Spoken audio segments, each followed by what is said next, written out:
quadrupled everything in it. Yeah.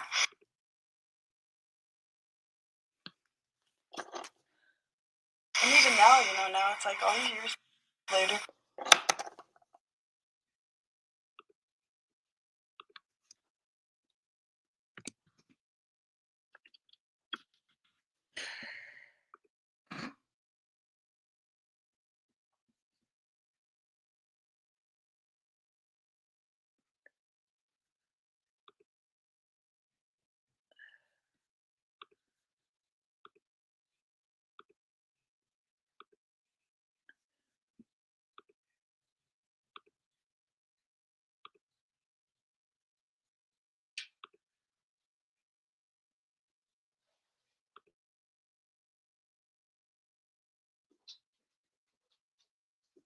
Hi, everyone. We are here. The Menendez brothers have a hearing that is starting in about 40 minutes.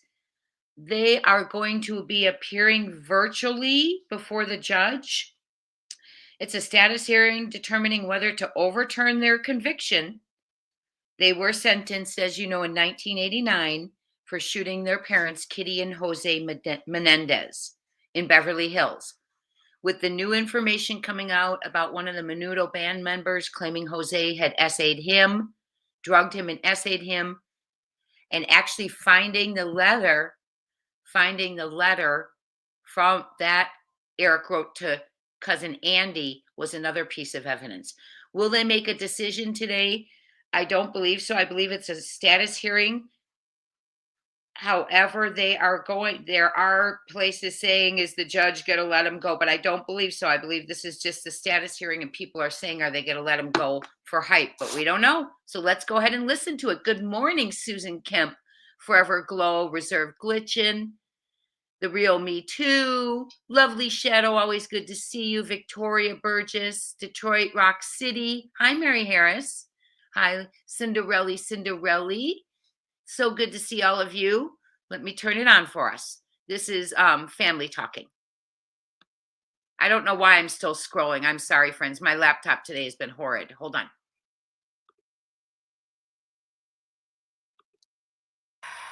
There we go.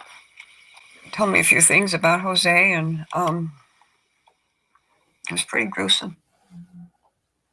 And for an aunt who loves those boys, that must have been just. Yeah. This is their aunt. Yeah. It's never been easy. Never. I'm so happy that, if you can call it that right now, but Lyle and Eric are excellent citizens in prison. They are. They're wonderful. They're both human doing. beings. I'm so proud of their accomplishments, and I couldn't be prouder of them for handling this the way they are, and considering all that they had gone through. A priest told their Aunt Marta shortly after, when they got picked up, talked to him about the abuse and told him that.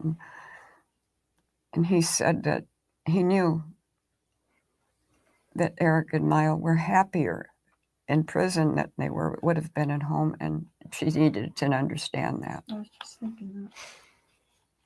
And what is so important that people understand is that they truly had,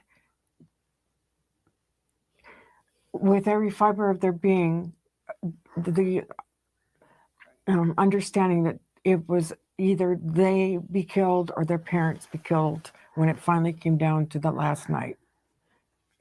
There had been arguing going on, but that night there was a huge blowout, and Jose told them, well, you've made your decision, now I'll have to make mine. And because of everything that had happened throughout their life, they were, I guess the word is hypervigilant to what they were picking up on, what their parents were telling them, and truly believed that their parents were getting ready to kill them. Do you believe? Yes, I do. I do, with everything in me. Eric was just at that point. He couldn't go to the police. He couldn't talk to a relative. He tried to run away once. That didn't work. Joan, do you believe your sister was capable of murdering her own children? No, I don't think that would have crossed your mind as long as they were satisfying their father. And But she had always sided with Jose. So if Jose was going to, in fact, threaten to kill his boys, She wouldn't have. she stopped wouldn't him. have stopped him, I don't think. By that time, she was into the alcohol and the drugs so much that I'm sure that was coloring her life. She herself was suicidal at that point. I didn't know that, and I didn't know she had been. The hospital people, doctors are the ones that said that her overdose was suicide, but I didn't know about it until after the fact. and when was this? I don't know when it was. It came out during one of the trials. I mean, it sounds like this. It was so toxic inside of this house that it was going to end tragically. Yeah, Badly. Hmm. I yeah. sensed that Mhm. with every fiber of my being, as Diane said. And it was so chilling for that scene when you see the father say, well, you've made your decision. I mean, this is the father to his sons, and Mhm. and that she's sitting there so calmly, and again it harkens back to the conversation that Lyle said over and over again. He just couldn't believe that his mother Had known. and just would turn a blind eye. It's just you the impact this had on the Menendez family, but I'm curious the impact that this has had on your family and It's all of you. far-reaching. It's fracturing. Mhm. I think about it every single day. It's Every my single brother day. that just passed away would never accept it. He repeatedly said it didn't happen. It didn't happen. The abuse. Hmm? He repeatedly said the abuse didn't happen. Yeah, no, he said, yeah, that's what I meant. He said the abuse never happened, and the sexual or any abuse, they didn't happen. But he's an Anderson, so he couldn't. Yeah, he's an Anderson, and he was abusing his wife at one point. Yes, Not he badly abused Yes. his wife, and he couldn't accept that something was going on like this with people that were related to him. It would be impossible for him to believe it. It really had fractured the Anderson family. Mhm. yeah, Yes. And did it split for those who were believed? yeah. At one time, I denied that, and they said that in the courtroom once. And Leslie called and told me, and I said, "No, that's not true," because I didn't want to believe it. And but it did. My brothers refused. This is the Midwestern that you're talking about. This wouldn't happen in our family. Right. Exactly. Robert Rand mentioned to me that there is belief that Kitty was abused when she was a young girl. He's talked to me about that, and I don't know. Kitty did make a comment to the boy, to Lyle and Eric, that nobody helped me. Why should I help you? And I have a sister-in-law and I who have wondered all these years who she was talking about, and we don't know. No one helped me. Why should I help you? The words of their mother. Oh my goodness. That is just, it puts a lot of perspective behind the boys' desperation, doesn't it? That they could not even count on their mother. I hope they get out. I do. I'm going to mute again and let you hear them and not me. I just love talking to you all. Thanks for being here. And I've told you briefly.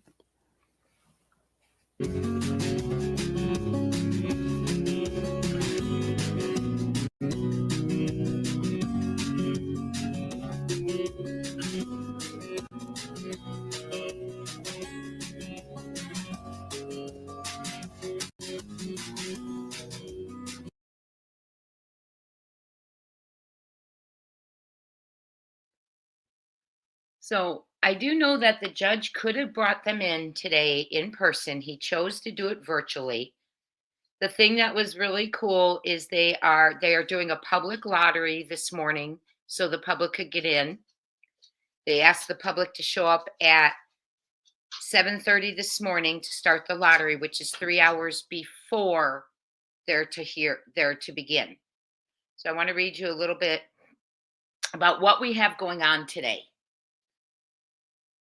Seats for the court update in Van Nuys on the high-profile case will be determined through a lottery due to level of interest. A status conference is scheduled for Monday in their case. Eric and Lyle Menendez are expected to appear via video feed from prison for the court hearing. The status conference, which usually involves basic housekeeping matters for the court, was scheduled to provide an update on what happens next in the high-profile case. It will mark the first time the brothers have spoken publicly in years. And then people are thrilled they opened it to the lottery system for the public. Los Angeles County District Attorney, remember George Gaskin, before he lost his reelection? He recommended resentencing and announced that in October. He also, prior to losing the election, I'm putting this in myself, prior to losing the election in November, he sent 2 letters for clemency to the governor, asking for clemency for the boys. And the governor has since deferred to the new DA, Nathan Holcomb, who is going to make the decision. The new DA, Nathan, does not get into office until December 3rd. That's when he said he's going to start reading the 600 pages of documents Gaskin submitted, all the trial records from both trials, all the statements in both of their prison records. He said if he does not get it finished in time for the December 11th hearing in front of the judge as to resentencing hearing, he will have to postpone the resentencing hearing. That bothered me. I don't want that. I know we all don't want that. No one wants it postponed for them. So that took the wind out of the sails for a lot of people that he was considering postponing while he looked at all the documents. He said he does not want anyone else to do it. He wants to do it himself. So the hope was December 11th, they'd make a decision and let the boys go home. But it sounds like that is quite probable, maybe delayed, unless something occurs today that we hear differently. But I'm hoping I wish he'd just work through it, get it done, and December 11th, we'd have our decision. I don't know. But then again, you don't want it rushed if it means going the wrong way for them, right? I pray these men get out to live a somewhat kind of normal life. You know, it was really sad. I heard something yesterday or the day before where it said Eric left his home. You know, they did this because they were being SA'd. And then he goes into prison and that's his life there too. Very heartbreaking. Let me go ahead and, yes, they're both married, Jazz. And I just saw in headlines, and I didn't verify that, yes, they are both married. And Eric has a little stepchild. Let me see it. I saw something about Lyle's marriage.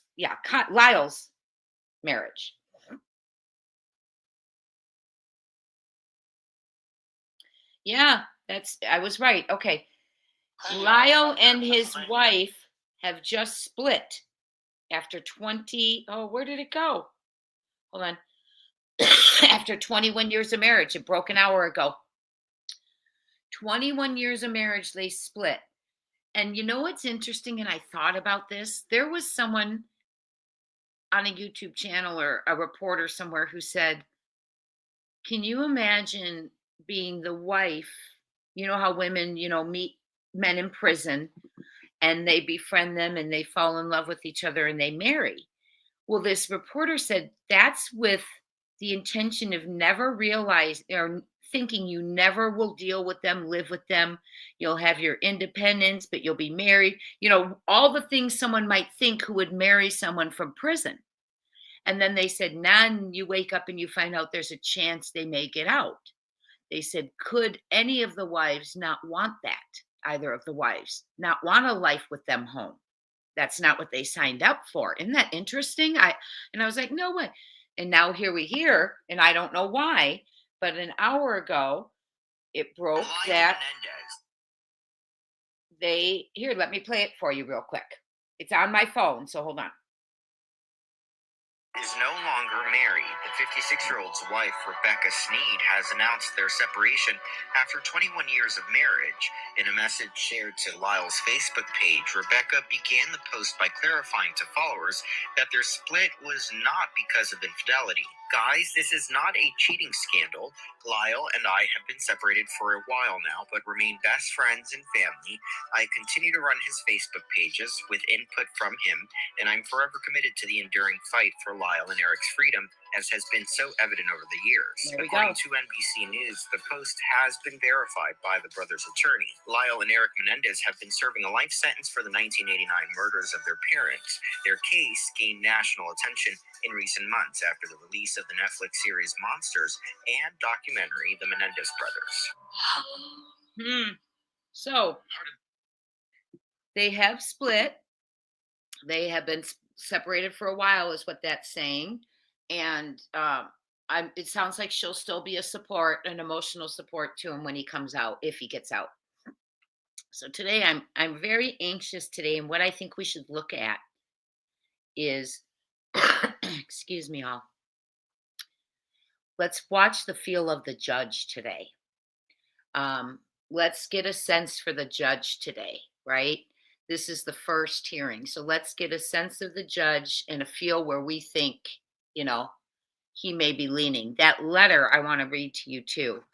But I don't know that I have it today. I don't have it downloaded today. I have it, but I don't have it downloaded. We'll read that letter on another video, or if I can get it pulled up properly, but I don't want to leave their scene. So yeah, the whole thing is just so heartbreaking that, when I heard that about Eric, he's lived a life of SA. What he tried to get away from, he was thrown he was right back into where he cannot get away from it. This is his chance. The first time for Eric Menendez, think about this, and possibly Lyle. I don't know what Lyle's experience was in prison with this, but it's just been shared. Eric's. There's the letter again. He couldn't get away from it, right? He just could not get away from it. And that's so sad. So this is the first time since Eric, I don't know, when did it start? He said when he was 7 or 8 or 6. So in his whole life, let's say 50 some years, this is Eric Menendez's first chance to live without being SA'd if he gets out. I really want you to think about that. They're both married, but one's separated right now. So this would be, if they let Eric out, this would be Eric Menendez's first time in life to be able to protect himself from being SA'd. To be able to choose not to live with someone who's SAing him. 6 years old, thank you, Heather. The first time in all of his life that he can choose to live with someone if he gets out that isn't going to SA him. Think about that. You don't see, justice for Kylo. I agree. You don't see the end of the tunnel when you're young. You see the emotional fear you're involved in. You don't see a way out. You feel trapped. You feel ashamed, I'm sure. There's so many things. Oh, I'm sure, Jazz, they are going to have, I'm sure there will be quite a pathway from prison to home as far as things that are going to be in place. And I just hope they let them go home. Let's go ahead and listen. Thank you for listening and for being here, everyone. Will the boys be home by Christmas? Often, I've been through a lot of status conferences where the judges surprise you and give an indication as to where they're leaning, sort of challenging the two sides to provide further final information. Right. We just got a note from Eric Leonard, our investigative reporter who's inside the court. He says that the family members for the Menendez brothers have arrived. They're on the 9th floor and they're being held away from the courtroom. The court is still handling this morning's calendar, all unrelated matters as well. So the hearing, it appears, likely will be delayed. We'll keep you posted on that. Conan, Royal touched on this a little while ago about the political aspect of this. You had George Gascon really pushing for resentencing.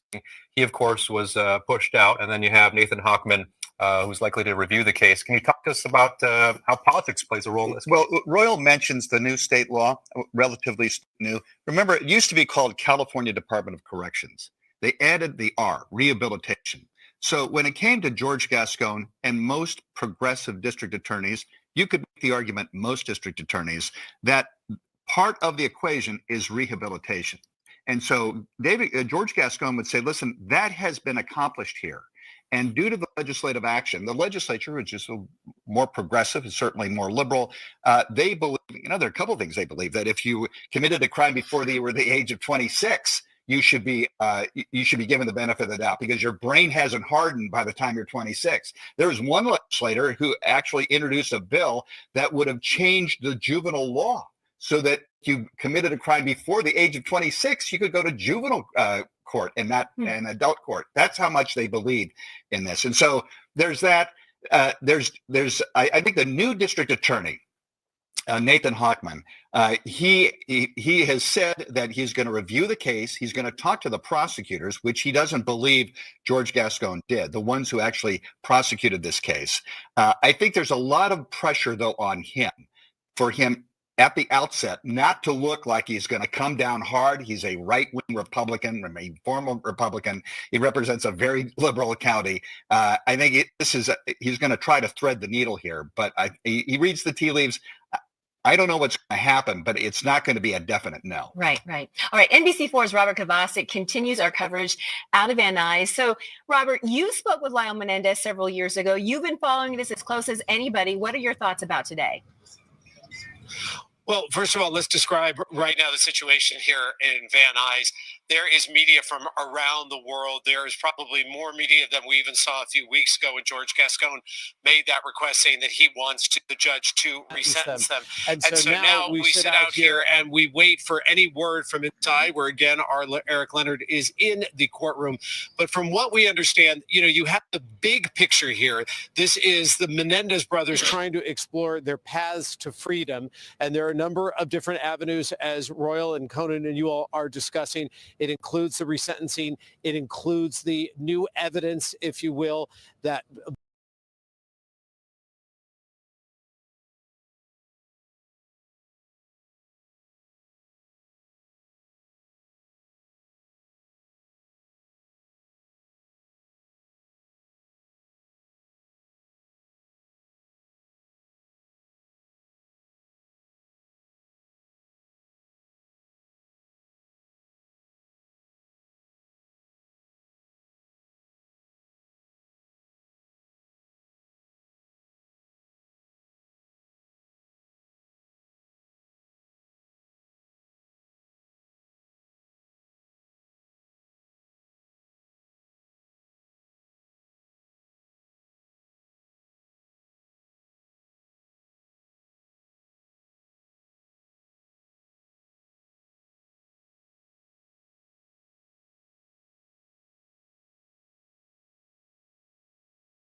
bind the self-defense because of sexual assault. he believes that the brothers did this in a premeditated way simply to gain their family's inheritance. Now, when it comes to the Menendez brothers themselves, Mark Garagos, their high-profile defense attorney, says they have been through, and I'm quoting here, a roller coaster of emotions. They are cautiously optimistic going into this. Let's go back to 7 years ago. What started this sort of Menendez fascination, once again, if you will, began with an NBC docudrama about the Menendez brothers. And that led to a lot of interest in the case, and it led to us being able to access Lyle Menendez and speaking with him. We did extensive phone conversations with him in prison, and we asked him specifically, does the possibility of getting out ever enter your mind? And if so, where do you go from there? This is what he had to say. I am hopeful that there might be an understanding that you can rehabilitate and get out after a period of time, a long period of time, which my brother and I have clearly continued to do. So I don't know. I mean, we're not. We're hopeful, because if you lose hope, that's kind of when the downward spiral occurs. So my brother and I don't lose hope. I think the laws across the country have been changing for prisoners in terms of realizing that they probably can rehabilitate and be productive members of society. And my brother and I certainly feel that we would be very productive members of society and continue to help in the areas that we started helping in prison. But those are decisions that we made by other people, so we're hopeful. Do you ever allow yourself to think about what your life could be like or would be like outside of jail? I don't. I think it would be a little torturous to dwell on that. So for me, that's not the form that the hope is in. For me, hope is just keeping one's spirit strong, believing that your life is not a failed life just because it's marked with so much tragedy, and just knowing that you can never really predict the future. And maybe I'll be reunited with my family out there, and they're certainly hoping for that someday. But my brother and I just try to stay healthy and keep our spirits up and see what happens. The fascination with the Menendez brothers only continued earlier this year with that Netflix series called Monsters. Even though the Menendez brothers didn't like the series and vocally came out against it, Ryan Murphy, the producer, said he believed it would start their path to freedom. And so it begins here in Van Nuys, inside a courtroom. Our Eric Leonard is inside there. Again, this could mean the start of the Menendez brothers, now both married, now in their 50s, finding their way back to their families. For now, I'm Robert Kovacic, live here outside the Van Nuys courthouse. Let's go back to you. In the same courthouse where they were convicted years That's ago. I was doing this digital broadcast at 9 o'clock. I looked up, there's a bank of television monitors. I could see that in New York. They were checking with the correspondent outside of their courthouse as well. So we talked about the national attention that this story has gotten. Only 16 members of the general public are allowed inside. There was a lottery to see who got those seats. People waited for hours outside. First thing this morning, I think before the sun even came up, the courthouse was already getting busy. People wanted to snag a seat, a possibility there. NBC4's John Caddy's Cleanbank is live outside of the courthouse. So we're talking, John, about the interest in this case. So you're seeing the sea of reporters there from all over the world. Yeah, I'm going to let you take a look at that real fast because it is pretty remarkable to see how many cameras, tripods, everything set up here. International attention on this case, and it has been for decades, which is why the court said they wanted to be prepared for that. 16 people from the public were to be allowed inside once everything got started, but in order to do that, they had to have a lottery. All right, for the last ticket, it will be 6948. Let's go. Got it. Congratulations. 16 members of the public, most of them, if not all that we spoke with, lined up because they believe Eric and Lyle Menendez deserve to be released from prison. The court knew that this would draw a crowd. They planned for it between international media that's here this morning and the public wanting to see how the drama unfolds. This may be the hottest ticket in town right now, a very LA story, murder, convictions, prison, and now possible redemption. Nearly everyone we spoke with had seen either the various documentaries on this case, the Netflix series, all of which ultimately led to the DA's decision to have another look at that 35-year-old case. And a lot of talk today about what should happen in that courthouse, the same courthouse where the brothers were convicted all those years ago, and some people coming with very personal stories themselves. I wanted to be a part of it because I just felt like, as a survivor from sexual assault, I feel people can get second chances. You know, sometimes I know what they did was wrong, but then there's people like Kim Kardashian and a bunch of big celebrities behind us that are backing it up. So that's why I'm here today. So if you look now back live where we are, the 9th floor of this courthouse is where it's all happening right now. There is an overflow room because there's so much attention on this, and that goes for the media as well. A lot of people that wanted to be part of this, there's just not enough room in that courtroom, so they got this overflow room to follow all of these developments that continue to happen starting at 10:30 this morning, guys. To you. Stay with NBC4 as we continue to follow new developments in the Menendez brothers case. We have live team coverage from the court in Van Nuys, and we will keep you updated on everything, so stick with us.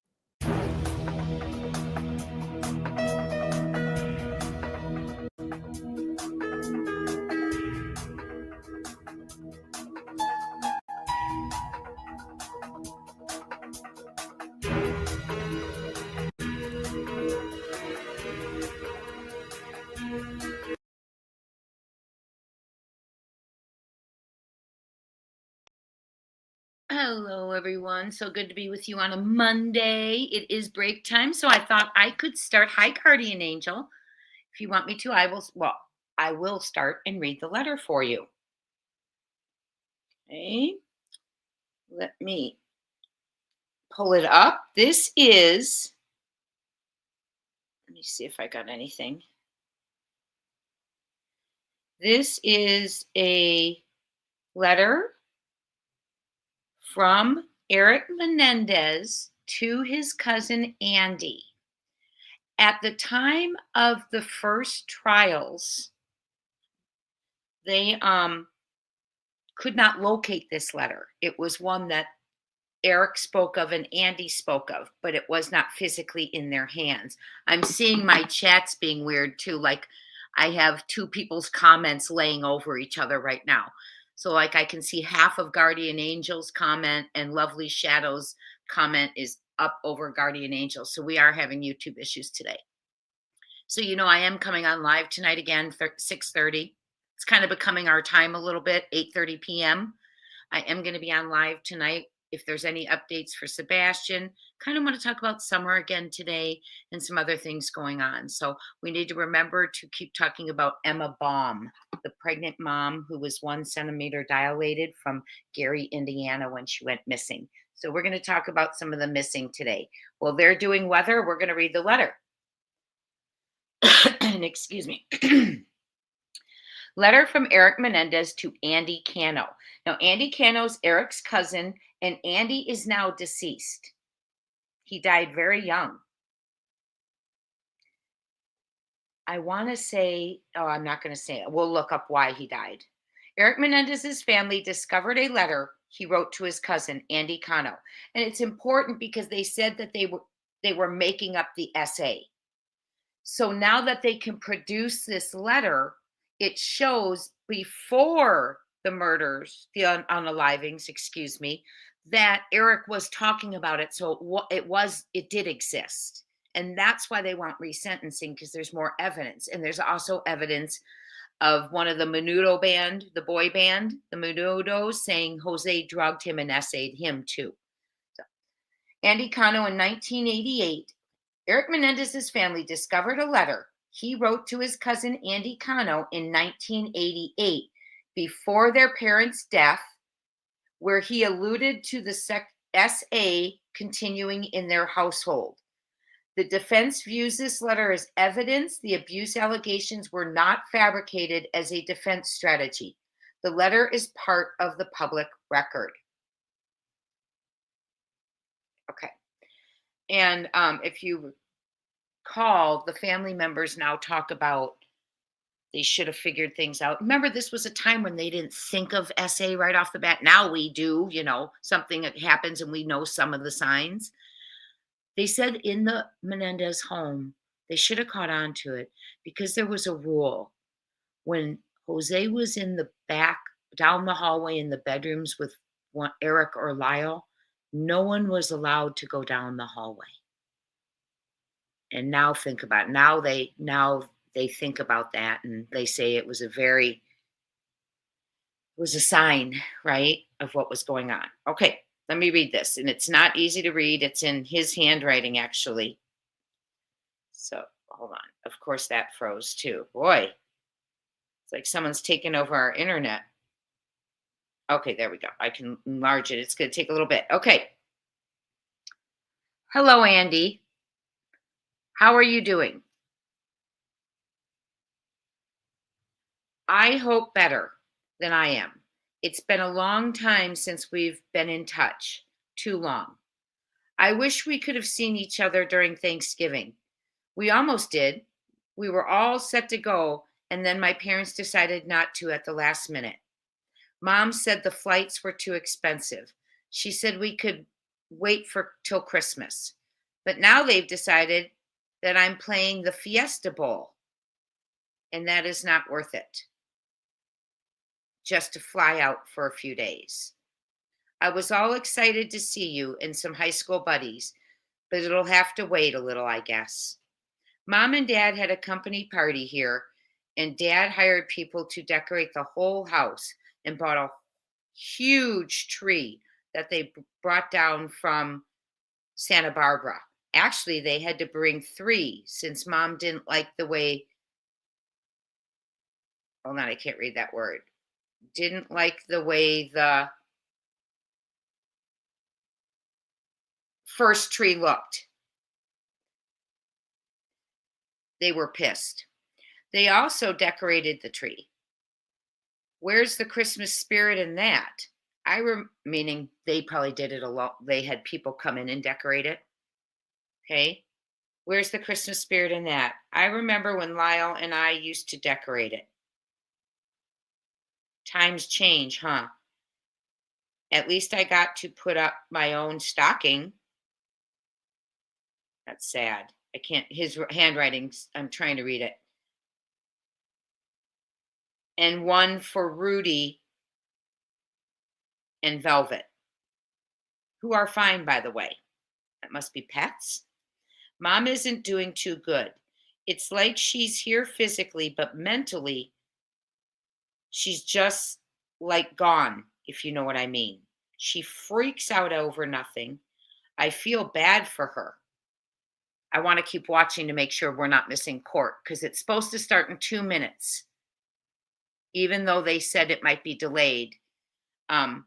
She freaks out over nothing. I feel bad for her. I don't know why she puts up with Dad's shit. And then they've highlighted. In yellow, this is highlighted. Oh, wait, breaking news. Let's see if it's coming on now. Hold on, let me check real quick. In Beverly Hills. 7 months later, their sons, Lyle and Eric, were arrested. After a mistrial and retrial, the Menendez brothers were sentenced to life without the possibility of parole. Now, fast forward to this October, documentaries and possible new evidence. Okay, I'm going to keep reading because they're going over. So this part's highlighted in yellow. At times, I wish I could talk to her about things, some degree or someday, especially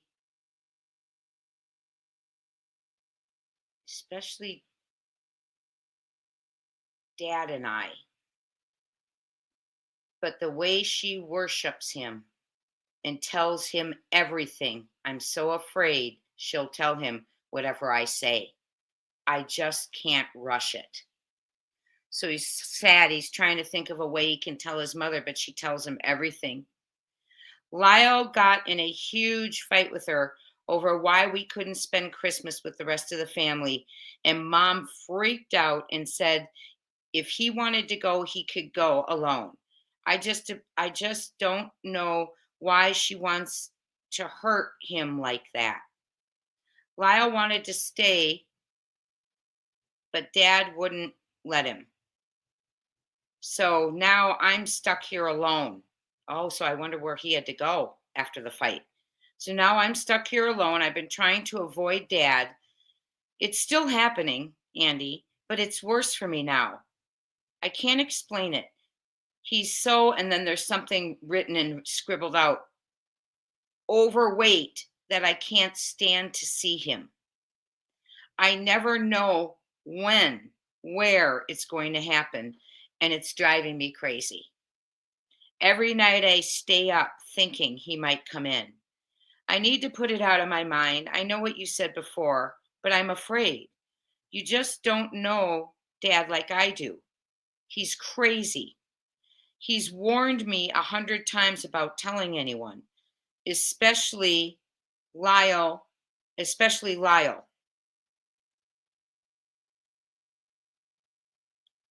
Am I a serious wimpus?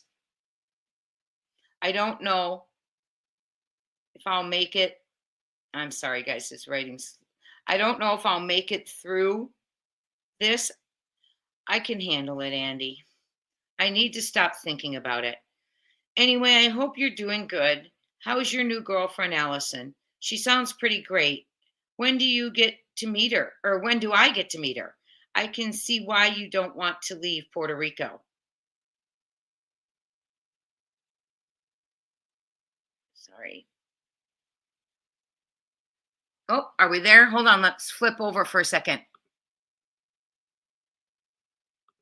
That Eric and Lyle Menendez will appear in court today via a web link. We also expect to hear from them. Garagos's office also told me this morning that we expect to hear from certain family members. And we're going to qualify that when I say certain family members that are supportive of the Menendez brothers being released. When family members arrived here, it was like watching something out of an award show. They were surrounded by cameras trying to ask questions to find out any information from them. Some of them are elderly, including Kitty's sister.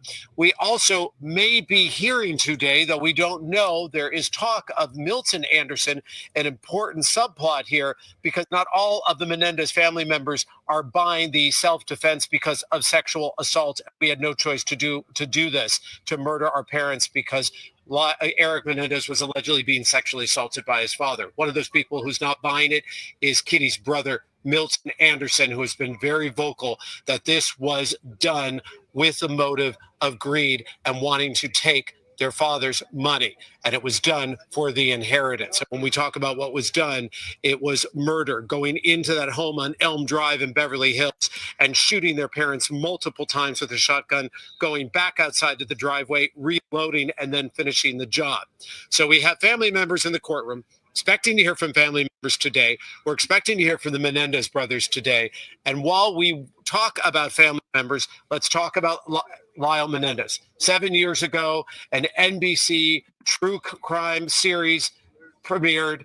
We talked to Lyle Menendez. That would be in 2017, 7 years ago, in relation to that crime story that was being premiered on NBC. And when we talked to Lyle Menendez, he spoke specifically about his family members. I have a very supportive family. My mother and father's family and sisters, and just a lot of cousins, and so I'm able to call and we just sort of stay close as a family even from here, and their support has been very miraculous, very forgiving, and just really tremendous. Is it something that you still think about every day, the day of the murders, or is it something that you try to put behind you? I don't try to put it behind me. I think it's just a part of, who my brother and I are, everything that's happened to us. I've learned it's unhealthy to sort of try to escape or run from painful memories. And so, but at the same time, I don't try to relive them every day. So when we hear from Lyle and Eric Menendez today in court, we're not expected to hear much, according to their attorney, Mark Garagos. How exactly are they feeling right now? Well, Garagos, when we spoke to him last week, told NBC4 that they are cautiously optimistic. He said, that they understand that the incoming DA Hochman wants to review this case before making a decision. And they understand that the clemency decision hasn't been decided yet by Governor Newsom as he waits to see what Hochman wants to do. And so he said they're riding a roller coaster of emotions.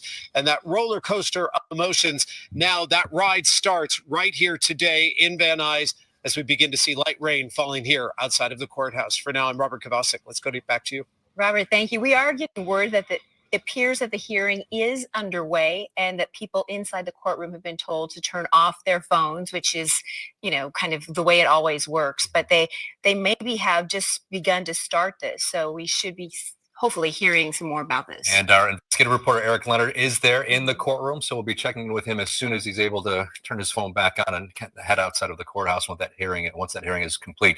Only 16 members of the general public are allowed inside. And there was a lottery this morning to see who got those seats. In fact, people got there bright and early, dark and early, really before the sun came up, waiting hours outside of the courthouse this morning for a chance to snag a seat.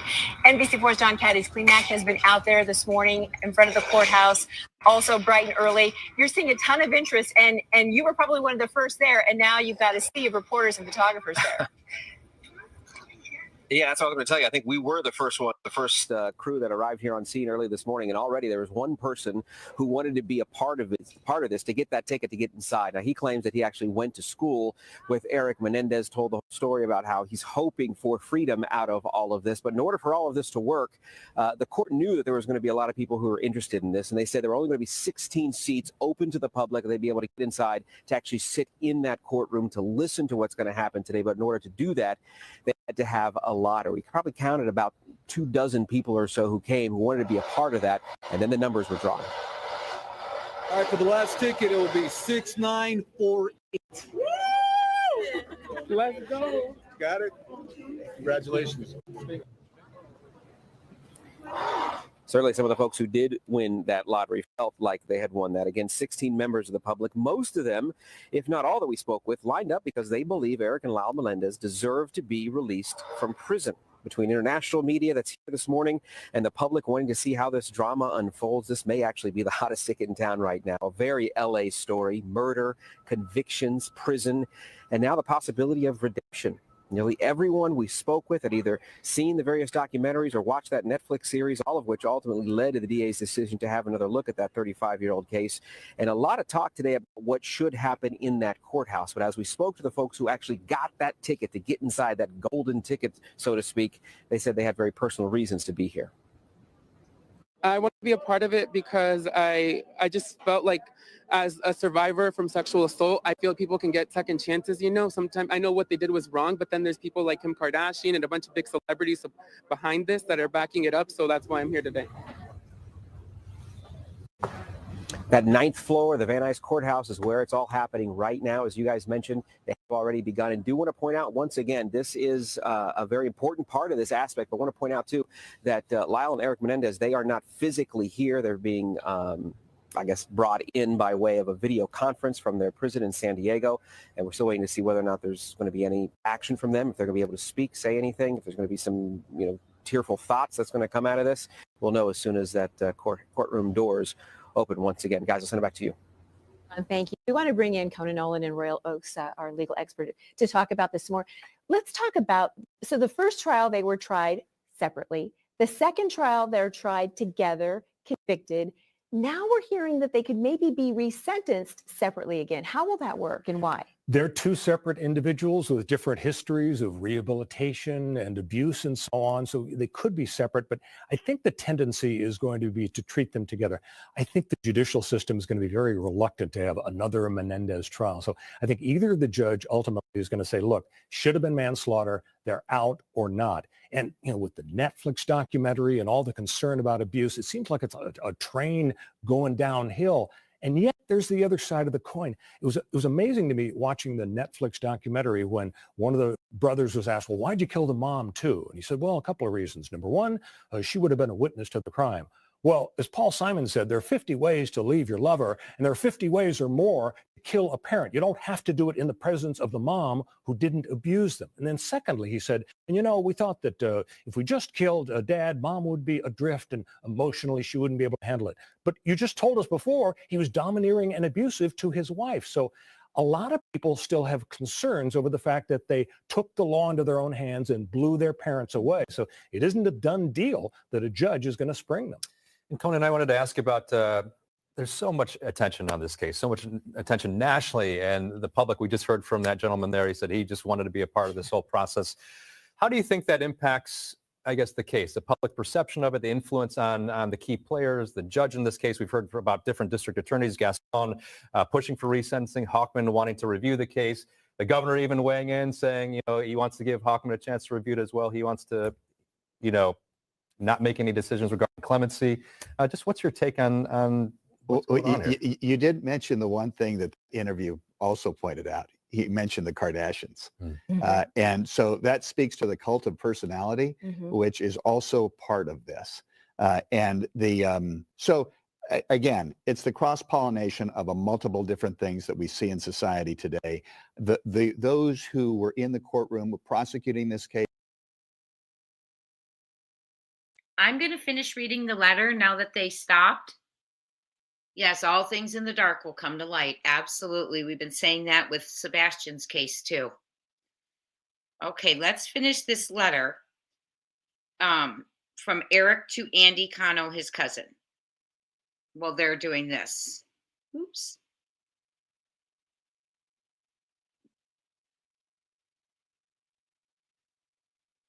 Hold on, nothing's easy ever. No, it's just kidding. Okay. Where is he? He was saying, anyway, hope you're doing good. How's your new girlfriend, Allison? She sounds pretty good. When am I going to get to meet her? I can see why you don't want to leave Puerto Rico. And then he says, I'm trying to figure out this word. Sorry.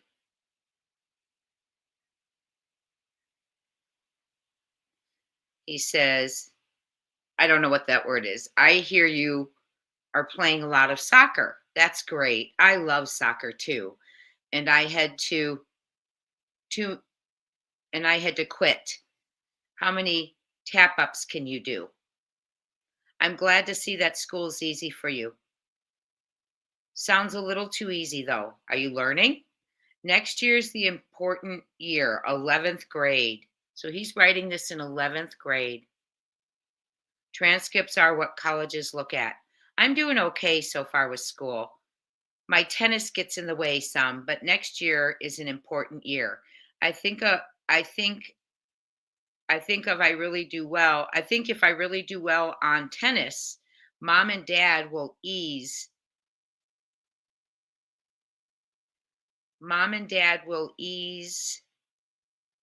off some just in time for me to start college at Brown or Berkeley. Anyway, I'm playing great. We really like our new coach, Mark. He beat Lyle 6-0 the first set they played. It was so bad. Lyle even had to laugh. Well, I'm going to go, buddy. It's getting late and I don't feel well. Keep in touch. Hopefully I'll see you soon. Until then, God bless you and Merry Christmas. For the Christmas to be, for the Christmas to come. So he's showing a Christmas tree with no decorations and just something on the top. He drew lines and it said for the Christmas tree to be. And then he drew a snowman smiling for the Christmases to come, meaning when he can be with family. How sad. I love you, E. And that's the letter that is now evidence proving that Eric was not making it up, that the boys were not making it up, that this was written beforehand. And so what happened is, if you're not sure of how it went, the boys were arrested for unaliving their parents. In the first, they each had their own jury. And in the first trial, the SA was admitted in. And both boys' juries were hung. So the judge on the second trial made a decision not to allow the SA evidence in, because it could have been made up, not certain. So they were both then convicted and have been in prison for 35 years. Now, as society, and remember 35 years ago, that wasn't a time where our society spoke of things that happened. It was a time where they hid things that happened. We come from a time where parents sent their pregnant daughters away to have the baby and then came home so communities wouldn't know. Think about things like that. And then the Menendez brothers, a little bit further down than that, thank goodness, but it wasn't a time where people spoke openly or people believed or thought of men hurting men or men hurting boys or any of that involvement. So now we're at a time where a whole new generation of kids, because of the series that were put out on Netflix and all the documentaries, have caught on to this case. And because of the awareness of our times and this generation, they were absolutely appalled that it was not allowed in the second trials and that these brothers were still in prison when they clearly had a reason. Not that unaliving's a reason. I'm stating what's being said. Not that unaliving's a reason, but there were some circumstances leading to the fears and things, evidence that's now in play. So it became a movement. Rosie O'Donnell, she became very good friends with Lyle Menendez and started a movement to have them freed. Kim Kardashian jumped on as well. And Mark Garagos, the lawyer, their family started Justice for Eric and Lyle Menendez.org, signing a petition to have them resentenced and released. Now, there are at least 24 family members that have come together from Jose's side. I agree, Carrie, and I totally understand what you're saying. Everyone has their different feelings on this, and it's okay. We can all feel differently. I'm just kind of telling what's happening. Absolutely, June. Absolutely. Many have been victims and never took the life of the person who their predator, right? Totally facts. Absolute facts. Let's see what they're saying. People from Brazil and Peru tuning in right now. That's why the interest is so high. But Lynette, Adrian, Royal, Conan, why are we here? Why are we here when so many people now believe that Eric Menendez was molested by his father when a jury did not? Well, it comes down to a new piece of evidence that changed a lot of people's minds. First of all, I want to show you a photo that NBC4 has obtained. This is a photo of Andy Cano standing next to Eric Menendez. Who's Andy Cano? He is Eric's cousin. He lives in Florida, lived in Florida because Andy Cano has since died. But years ago, there was a letter uncovered, 2018 to be exact. And in that letter, as you see right now, Eric Menendez tells his cousin Andy that he fears that his father is going to come into his room at night. He doesn't know what to do. He can't tell anyone about it. He is scared. And he said he can't tell anyone, especially Lyle. Now, why is this letter relevant? Because it is the first piece of physical evidence that actually alludes to alleged sexual molestation, sexual assault. Another piece of evidence that a judge is going to be asked to reconsider when it comes to the Menendez sentencing is that there was that Peacock documentary you can watch right now. It is called Menendez plus Menudo. And in it, a former member of the boy band Menudo says he was sexually assaulted by Jose Menendez when Jose Menendez was heading up RCA Records. So those are the two key pieces of evidence that they're going to introduce, because remember, years ago, an NBC4 talked to him, Detective Les Zoller, who has since passed, told NBC4 absolutely it wasn't true.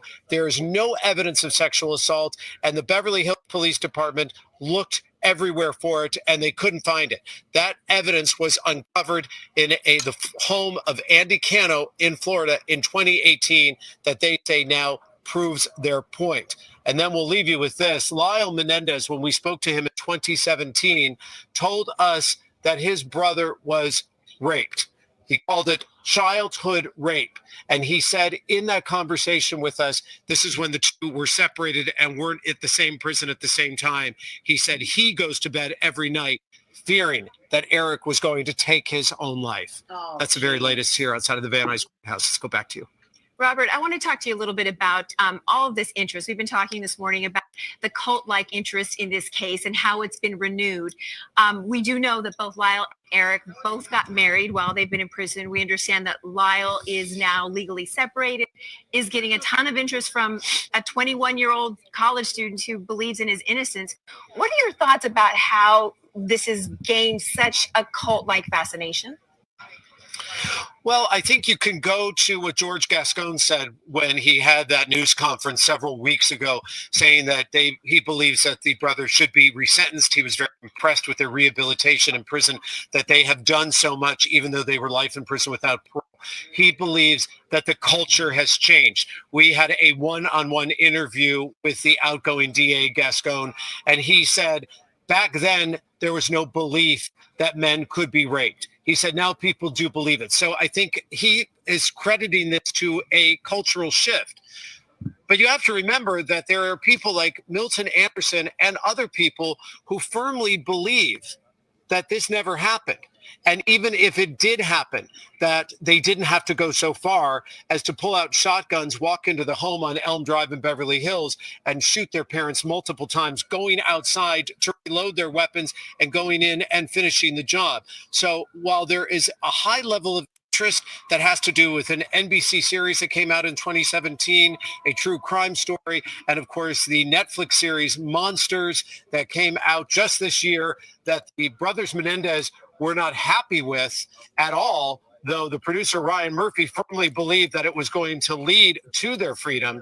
There is a firm belief from many that the sexual assault happened, and that is one reason why this sentence should have been reduced in the first place, and it should never have been first-degree murder. But again, we go back to a jury that even though it was introduced, they had no proof at that time except the own words of the two Menendez boys at that time to say, yes, it happened. Now they're basing on this letter and basing it on a confession by a former member of Menudo. So we'll see if that is going to make the difference as this hearing now gets underway, and we see if the paths to freedom that the Menendez brothers are hoping to pursue will lead to some fruition. We're not expecting anything major to happen today, but the plan, according to Mark Garagos, is that this will lead to further discussions in court. And eventually, he says he is hoping that the brothers will be home by Christmas, keeping in mind, he said, that Kitty Menendez's sister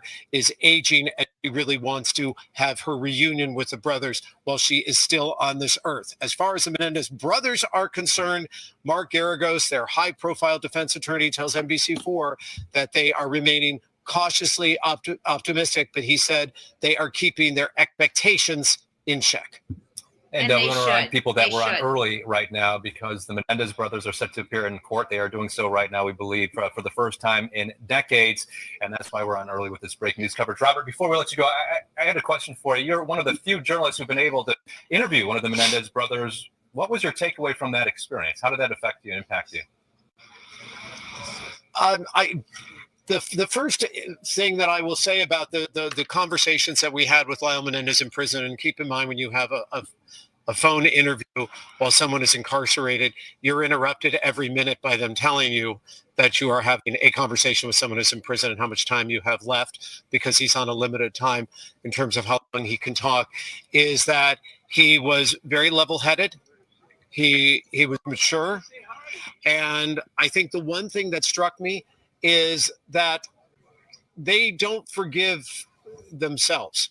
Lyle Menendez made no excuse for what he did. He said it was an explosion of emotion. I'm quoting here at the time. He said that when I asked him, why didn't you just take your brother, get in the car and drive away? He said, I wish I would have.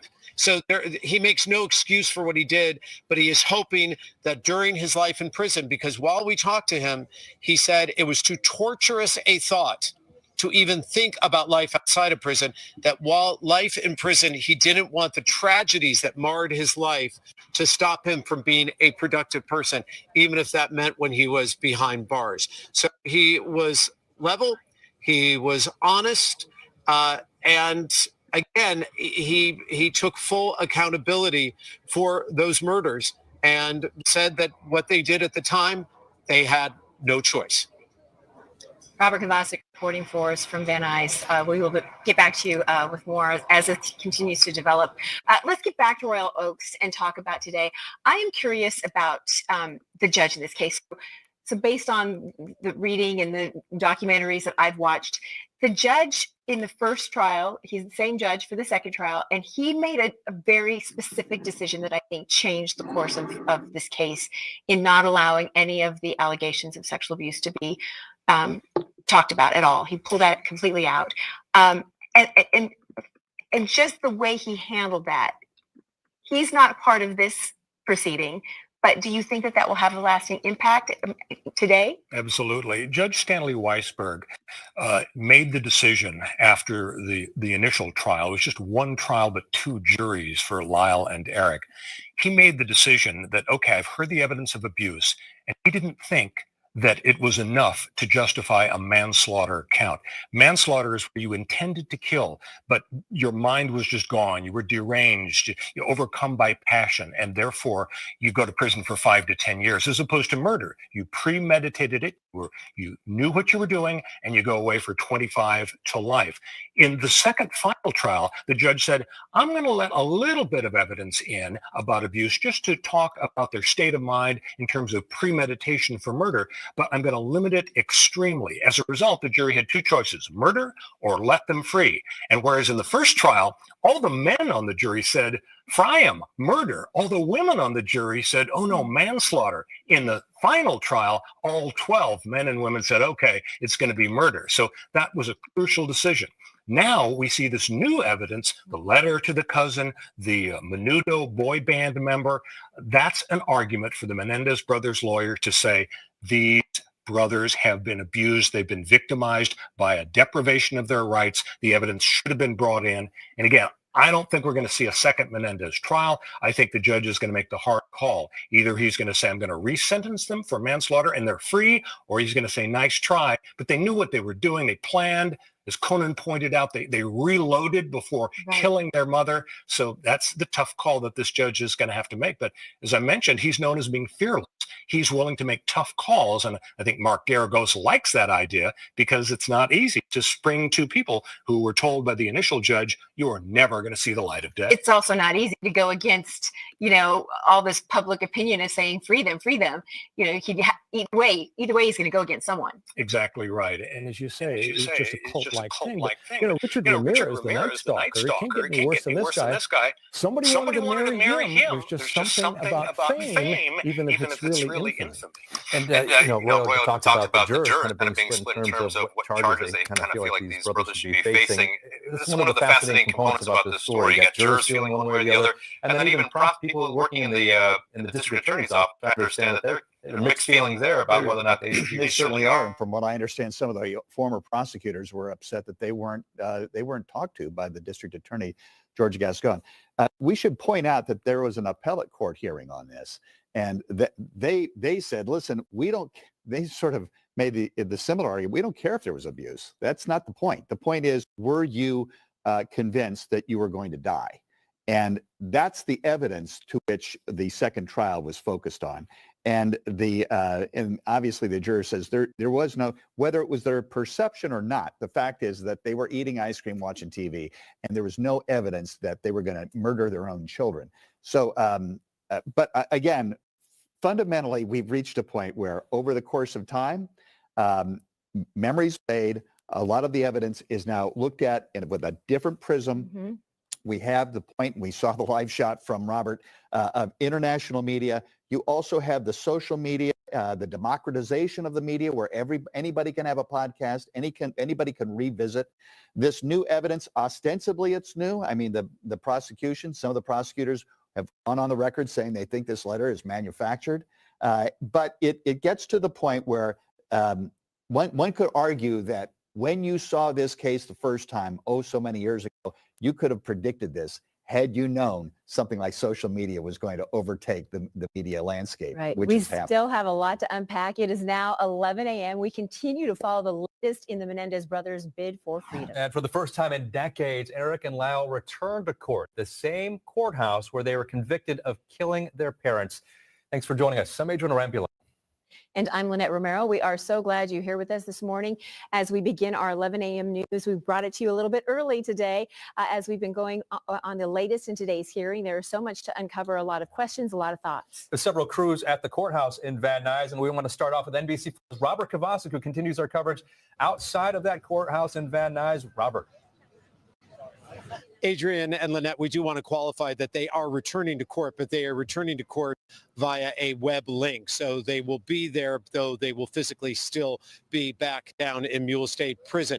Why are they not here physically and in person? Because according to their attorney, Mark Garagos, who told NBC4 last week, he didn't want to put them through that. He thought for something like this proceeding, it was best just to keep them in place and to not go through the necessary channels to bring them here.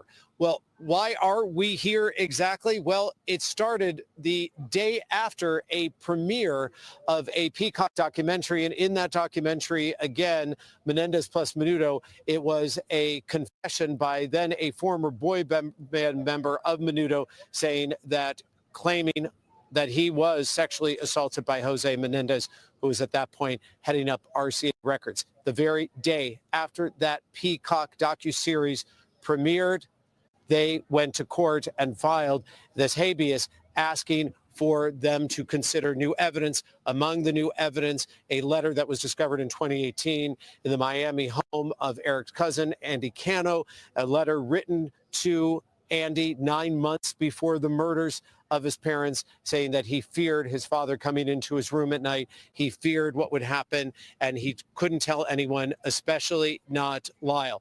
That is a key piece of evidence, defense attorney Mark Garagos says, because it does, in fact, he believes, corroborates Eric's story that he was sexually assaulted by his father. We spoke with Lyle Menendez in 2017. Again, that was in tandem with the premiere of an NBC true crime series.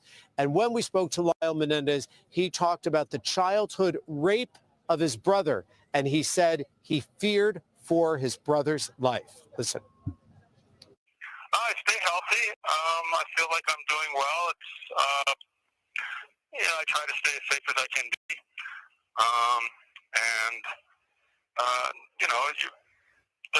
Prison is a suffering, but I'm really encouraged by the human spirit in here. I mean, people wake up every day, take care of themselves, try to be productive. Hopefully, think about rehabilitation and what they would do when they get out, because of course most prisoners in this country will be out, will be part of society again,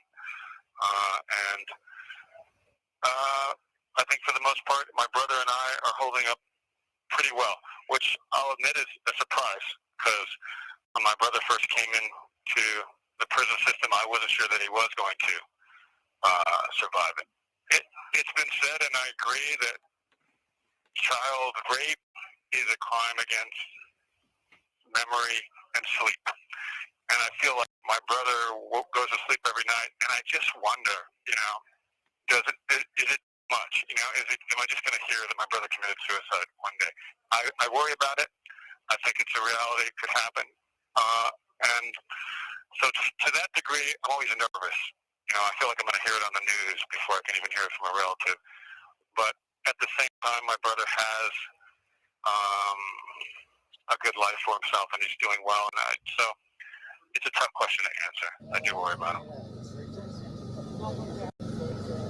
Want to point out that when we conducted that phone interview, the Menendez brothers were separated, different prisons at that time. They are since now together, and right now believed to be appearing before a judge via web link inside of that courtroom as they begin to fight for their freedom, believing new evidence that has always backed up their claim that Beverly Hills detectives didn't believe, that a jury didn't believe, but their firm belief of sexual assault inside of that home on Elm Drive could possibly change their fate and lead to their freedom now 3.5 decades later.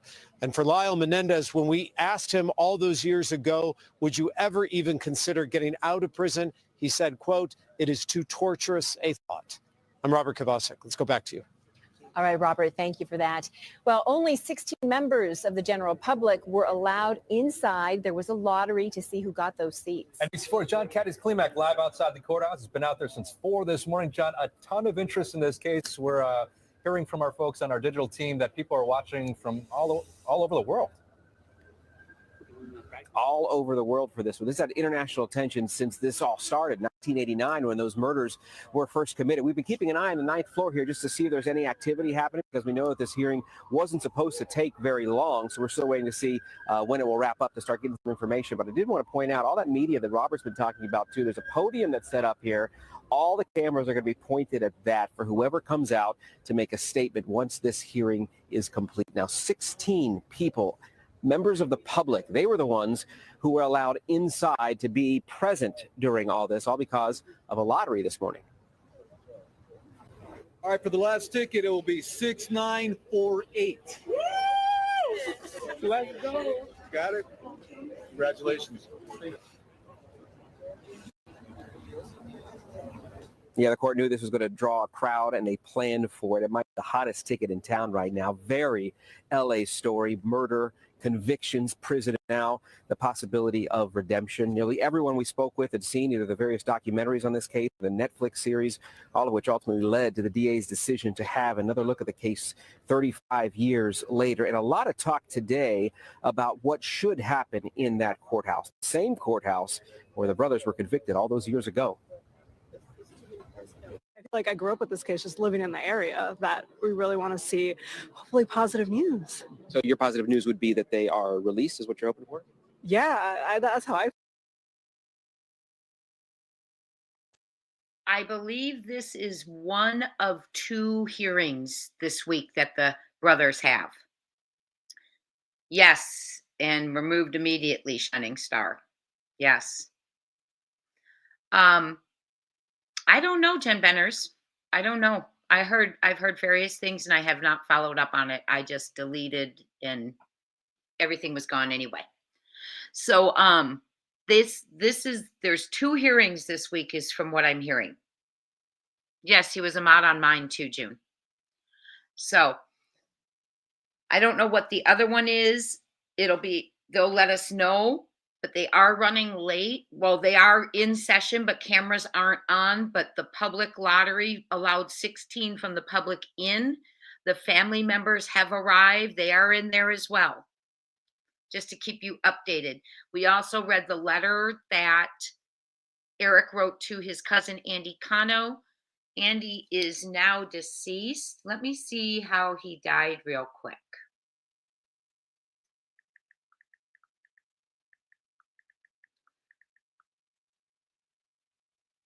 An accidental overdose of sleeping pills in January of 2003 when he was 29. How sad. So that family's had a lot of tragedy. Wow. Okay, so he's not here to witness the movement for his cousins. He said he was a mod for Vinny. I have not seen him on Vinny's. I have not seen him on Vinny's. And I will tell you, Vinny's one of my favorites to watch. Love watching Vinny. So what will come of today? They said it was a little housekeeping kind of is usually what the first status hearing is like. Yes, very much at Jazz. Very much so. The Kennedys, yes. Yes. Lots of alleged unalivings and crimes hidden. Marilyn Monroe, right? Allegedly. So I hope this is good news for the brothers. They say they cannot think about or focus on the fact that they might get out, that it would torture them. But you know, the last time they were denied was, oh goodness, I don't remember when. Might be 2005, or I don't remember. That was their last chance. And so they have been in prison thinking this is it. Oh, thank you, Kelsey. That's so kind of you. Very kind. I appreciate you all being here. I see a lot of I see mods and family members and visitors, and we love having visitors. We like you all to come in and visit our channel. We don't do drama. We don't do hate. We just do what we can do for the cases. Tonight's going to be Sebastian. I want to bring up Emma Baum again, the pregnant mother who was 9 months pregnant, 1 centimeter dilated the last time she was seen by her boyfriend. Allegedly, the family is saying he was taken into custody the next day on unrelated charges. So I want to keep her face out. She's a beautiful young lady. The baby she's expecting is her 4th, was a little girl, has 4 little ones, including that child. So we need to keep her face out there, her story. I wish they would find her too. It makes me nervous. It brings me Stacey Peterson vibes. You know, Scott Peterson's trying to get out too. The Innocence Project has picked up his case. And I told you all I have a good friend who's an attorney. She's a family friend, really. And we were talking. She wanted to talk about Scott Peterson. She said, why are they saying he might get out? He'll never get out. And she said, I remember following that case. And I said, whoa, did you know the Innocence Project has picked it up? And that's why they're thinking. She said, wait a minute. She said, that makes a whole bit of difference to me. She said, if the Innocence Project picked it up, there's a reason they take it. They don't take it if they don't think there's a reason they're in there and should be out. And her mentor works for the Innocence Project. So she thinks that that's huge that they took on the case. And it is Scott Peterson's sister-in-law, his brother's wife, who went to law school and has been just relentless on getting him out. So lots of people trying to get out right now. Susan Smith was shut down. Thank goodness. Her parole was denied. We watched that together as a family. Thank goodness. Let's see what they're saying. Hold on.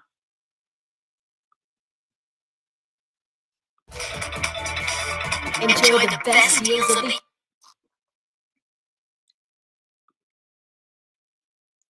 We caught a commercial. You know, Jazz, that's really interesting. But Jazz, you know what? They haven't put out anything. I'm so frustrated, I can't even tell you with Eric Craddock. In my opinion, he should be ashamed of himself. Since becoming sheriff, and when I spoke to him, he clearly didn't even want to speak about Sebastian's case. He could have said, we care about it, nothing. And since becoming sheriff and since talking, he has not put anything on his sheriff's page about Sebastian. There is nothing on Sumner County Sheriff's Office since August about Sebastian. They have wanted Wednesdays. They should have missing Mondays. It's terrible. It's a disgrace. It's almost as much of a disgrace, in my opinion, as a mother not searching. Both of them. It's disgraceful, in my opinion, allegedly, and I am allowed my opinion on that. It's disgusting, it's gross, and it's disturbing. And if I lived in that county, I would be doing something about a sheriff who didn't care about a young man who was missing. Not that he needs to give investigative information, but you need to get out there in front of your constituents and say, we care. We know the world's looking. We know a reward's been raised. By the way, there was a possible sighting at Motel 6.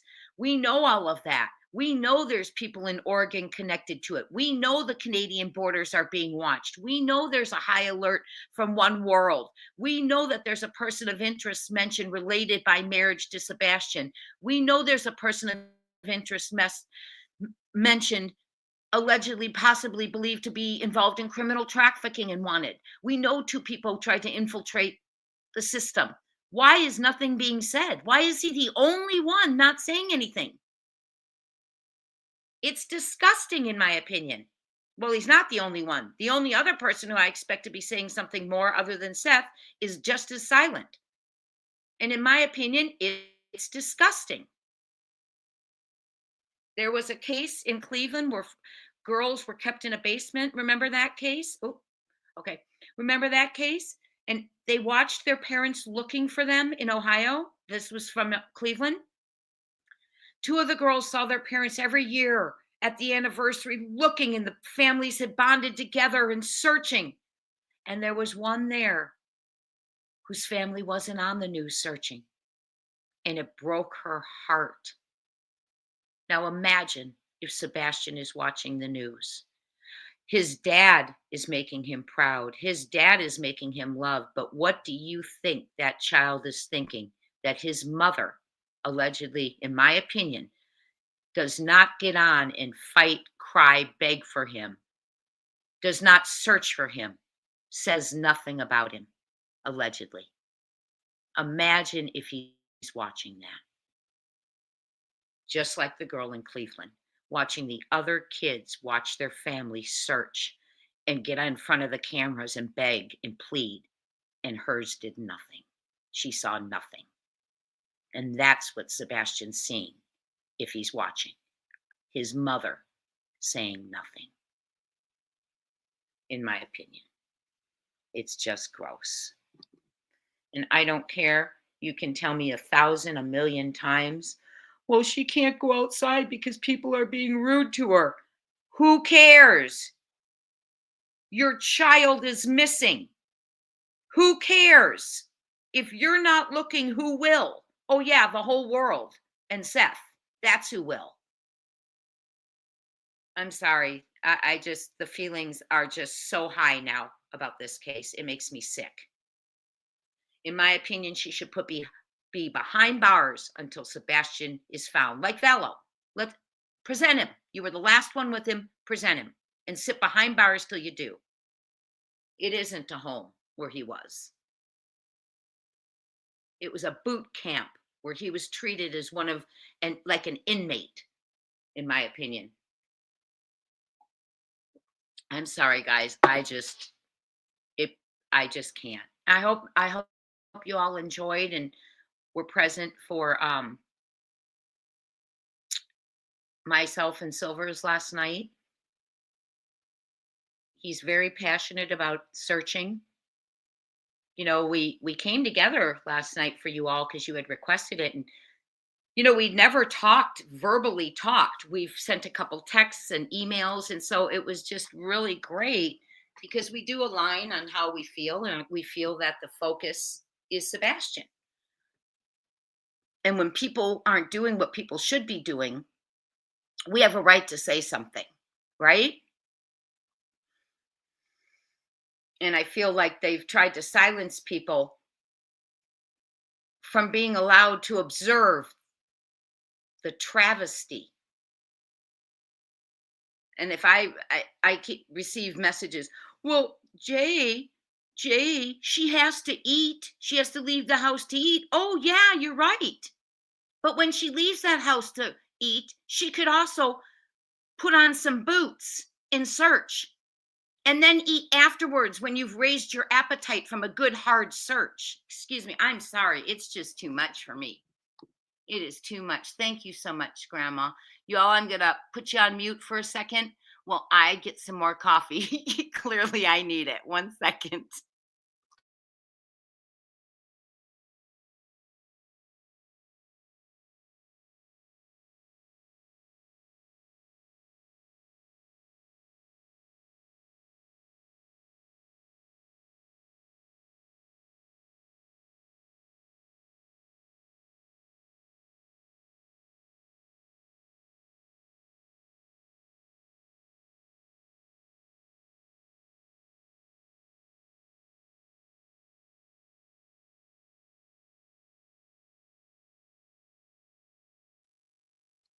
Okay, I'm back. It was a lot of fun. And you know what was so adorable?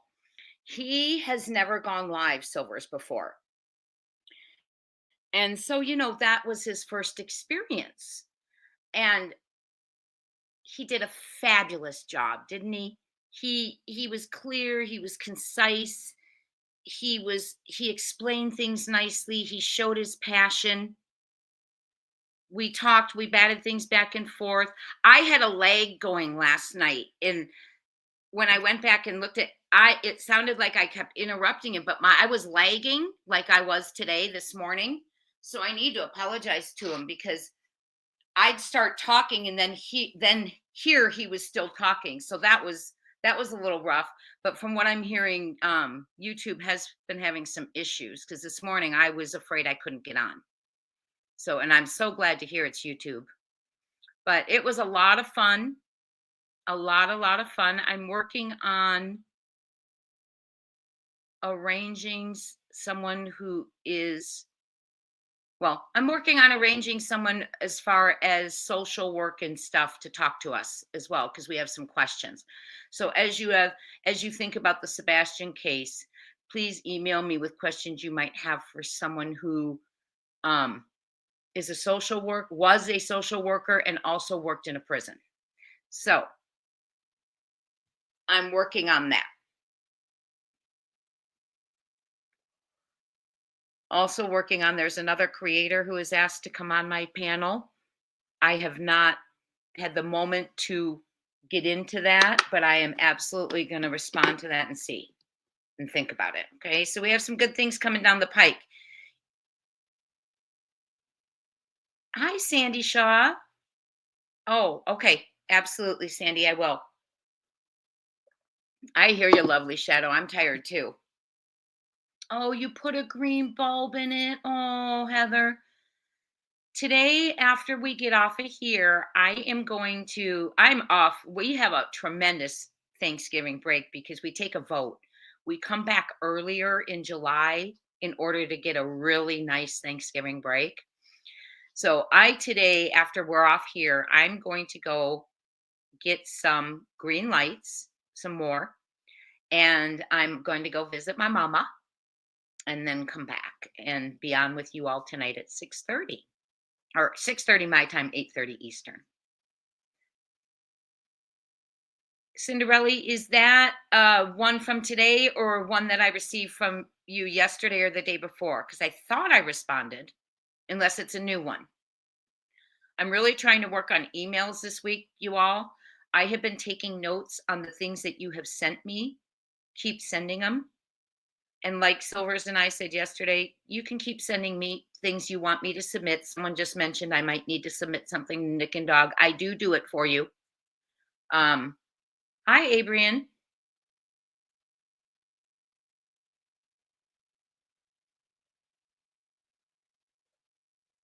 Adrian, I hear you. It's on my mind so much lately. And you guys remember a couple weeks ago, my emotions were really sad about not seeing. Oh, is this it? Wait, hold on. What do we have here?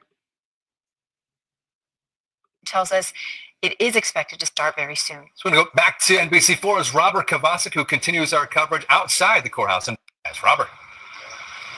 Mark Garagos is playing a key role here. Mark Garagos is the high-profile attorney who has handled many different cases before, including Scott Peterson and most recently the Jussie Smollett case.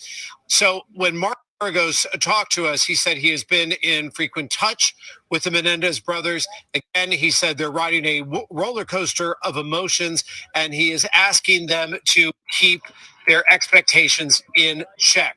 When it comes to what is happening inside, we do believe it may be getting underway because we are losing communication with our team inside because they're asking for cell phones to be turned off. Expected to be a very quick hearing. Mark Garagos told us the brothers will be there. He's expecting that the brothers will have a chance to speak about what we don't know. Maybe just a yes and no formality. But again, appearing via web link because Garrigo said he didn't want to put them through this, bringing them to court right now at this point for what is a status conference. But it is key today because if the Menendez brothers are going to pursue any path to freedom, it is going to start right here. You also have to remember, we talk a lot about what they're saying happened inside of that home on Elm Drive, but there are Menendez family members who are not buying it, and that includes Milton Anderson. He is the brother of Kitty Menendez, who has come out and said that sexual assault didn't happen as far as he was concerned, that he believes the motive was in fact greed. And then Milton Anderson went on to say, even if it was sexual assault inside of that home, what they did should not be forgiven, meaning they should not be able to get out of prison. Les Zeller, who is the, the detective for Beverly Hills Police Department, who investigated the crime scene, we spoke with him extensively years ago. Les Zeller is no longer with us, but Zeller said at that point, and I'm quoting here, it was the most horrific crime scene that he had ever seen in his life. Talking about evidence was found outside in the front yard. And so we begin to talk about a possible path to freedom, something we talked with Lyle Menendez about 7 years ago in a phone conversation while he was in prison. Here's a little more of what he had to say. I have a very supportive family. My mother and father's family and sisters, and just a lot of cousins, and so I'm able to call, and we just sort of stay close as a family even from in here, and their support has been very miraculous, very forgiving, and just really tremendous. Is it something that you still think about every day, the day of the murders, or is it something that you try to put behind you? I don't try to put it behind me. I think it's just a part of, who my brother and I are, everything that's happened to us. I've learned it's unhealthy to sort of try to escape or run from painful memories. And so, but at the same time, I don't try to relive them every day. The Menendez brothers have been behind bars for 35 years. Will they find freedom? We'll know more, a little more today. Live in Van Nuys, I'm Robert Kovacic. Let's go back to you. All right, Robert, thank you for that. Now stay with NBC4 as we track what happens next. Right now on our NBCLA website, we've got a section dedicated to the Menendez brothers. We've got several crews at the courthouse, and we will continue to bring you the very latest information as we get it. I just got a note here that said it appears that the hearing has started. So whatever comes of the hearing, we will be sure to let you know. Stay connected with the latest news with our NBCLA app, and we'll see you here for the NBC4 News starting at 3 o'clock. We'll break in with any breaking news as well. Take care.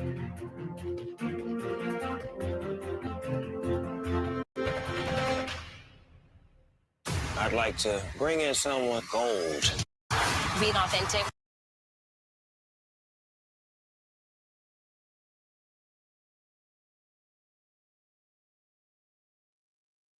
So apparently they're just going to come back in with breaking news when it's over.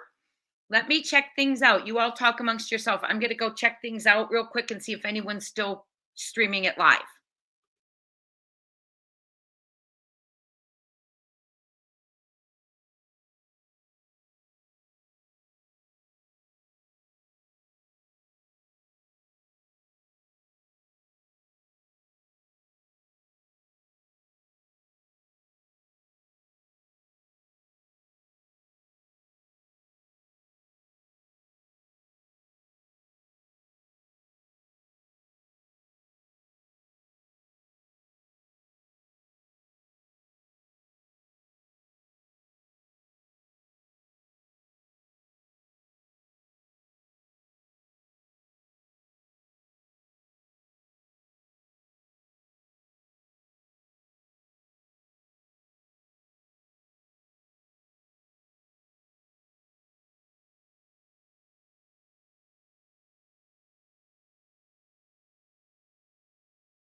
Well, no, we did. It's usually if I ever take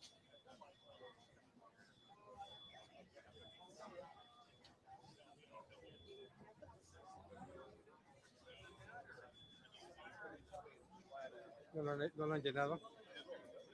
No, there was no reason for not using it. No creo. ¿No lo quieren hacer?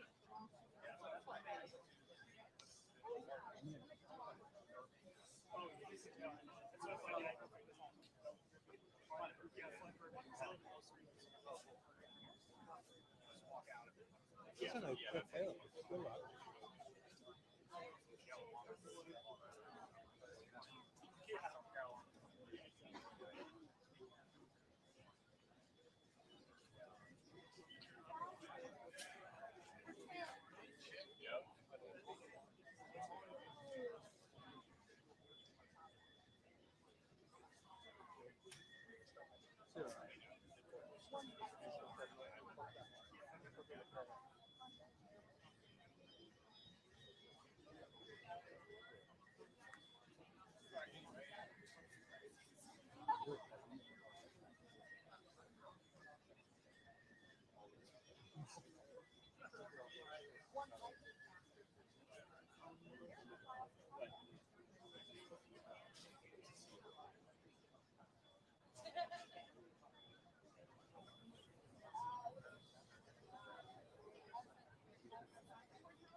Eso sí me queda claro.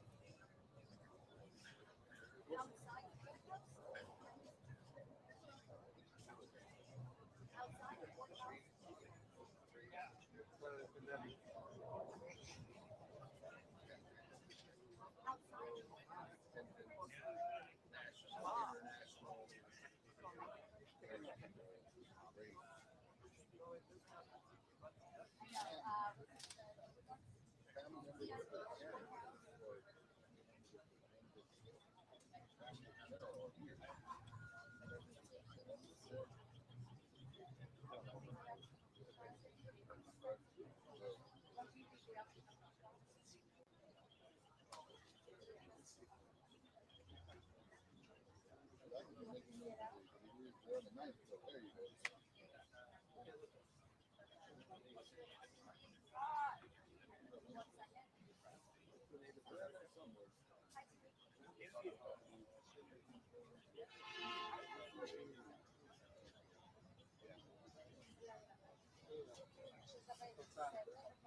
Store closes in 5. We just need to grab a few more gifts. Jackpot. That's the one. Yes. Okay, let's go. JJ1.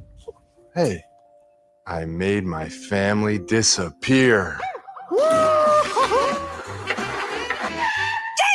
Sorry, guys. I'm just sitting there having the best night of my life. Oh, what's this? It's a beaut, Jade. It's a beaut. Get in the car, boy. Come on, Mom.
We're going to talk about Sebastian in just a minute.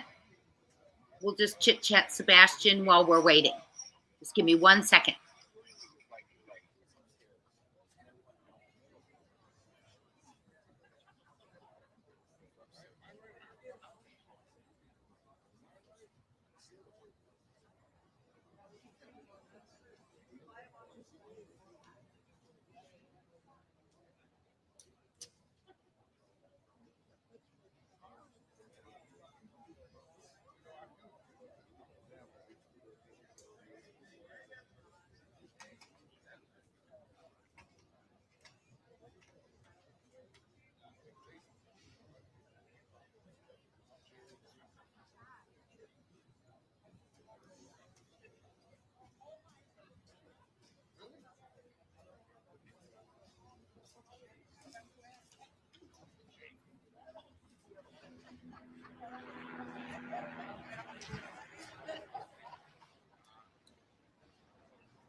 Thank you, Grandma.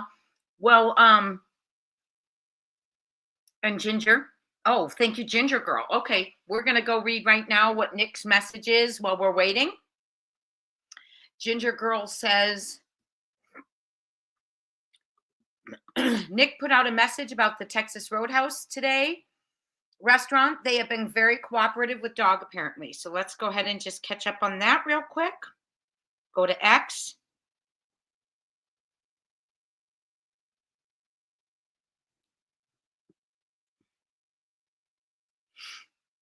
Okay.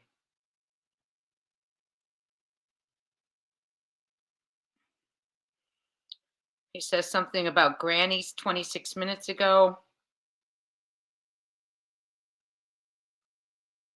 Okay. Here's At Night Private Intelligence. We're going to discuss this tonight too, just so you know. But since you're with me, and Ginger Girl told us 2 hours ago, At Night Private Intelligence, and thank you, Ginger Girl, for always being our ears and eyes. We are mindful of the information circulating regarding Texas Roadhouse in Hendersonville, Tennessee, and its connection to the case of Sebastian Wayne Drake Rogers. Texas Roadhouse has actively participated in efforts to raise awareness about Sebastian's disappearance.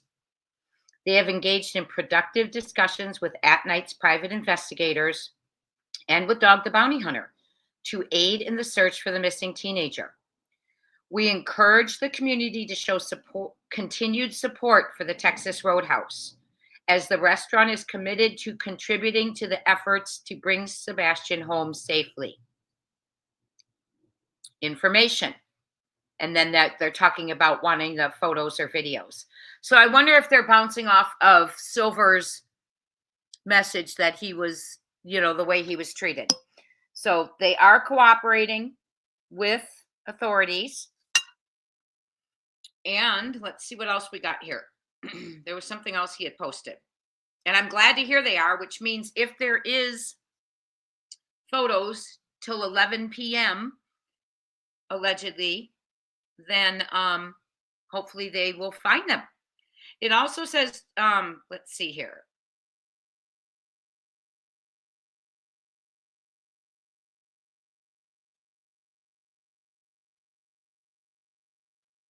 Let's see what else we have.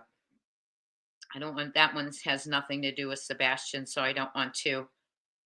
Joe Petito responded and said, the pain that is felt, I understand. My prayers are with their family. And, the photos and rewards. Oh, there were a few nasty comments about boycotting the restaurant. From where were they, Ginger Girl? Under the video, you mean?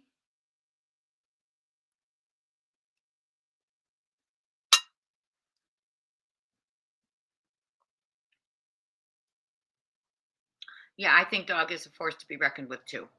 I really do. So, for those of you who do not know, they did put out a reward for photos and videos. It says, At Night is seeking photographs, and this is posted on At Night Intelligence's site. At Night on X is seeking photographs and/or videos taken inside Texas Roadhouse, located in Hendersonville, on or around February 25th, between the hours of 5 p.m. and 11 p.m. So Sebastian exited at 6:30, according to footage, apparently. And apparently there may have been a big group there, friends, family, you name it. So, hi, Janice. We're waiting for the Menendez hearing results, and we're just started talking about Sebastian because a message was put out about the Texas Roadhouse that they are cooperating with dog and at night. So 5 and 11 p.m., the restaurant closes at 10. The restaurant closes at 10 p.m. So what footage from inside would they be hoping to garner allegedly an hour after closing? What are they hoping to see? Who are they thinking they're going to see? I believe they're thinking friends because it does say we are specifically looking for footage that may feature Sebastian, Wayne Drake Rogers, his family, or their friends during their dinner on the night he vanished. Sebastian Wayne Drake Rogers had his last known meal here on that fateful night, joined by a group of individuals, including his mother, Katie Proudfoot. Text tips and info related to Texas Roadhouse at night, and Dog the Bounty Hunter. So they are getting as many angles as they could. Sandy, they said they wouldn't be freed today, but there are some outlets that are hoping for that. And I don't know if they're just saying that for clicks and views. Let me Google again.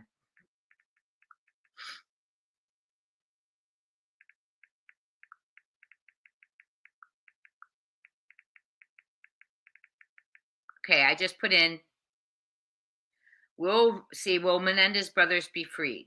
Okay, that's not today though. Let's see.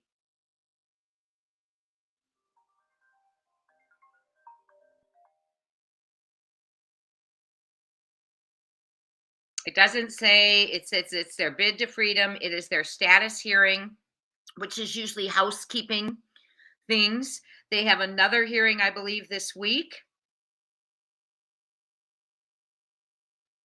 And we are waiting to see what will be decided or what will go on today. 16 people from the public were allowed in. Cameras clearly were asked to be turned off, and phones. Yes, True Crime Junkie. The fact that those might have been not even looked at, along with forensics in the garage, along with forensics inside the home. Another thing, the scent of the bottom of Sebastian's feet would have been all over his bedroom carpeting. That should have been torn up, in my opinion, and used. And that's why Nancy Grace asked that. Another thing that I thought was very telling is when Nancy Grace asked them about the work van, if it was blocking the driveway. There's a reason she asked that. Okay, there's a reason. She either was getting them to say, oh no, it was, but we had to move it. She was either trying to get them to admit they had moved that work van, or something else. Something about the location of the work van.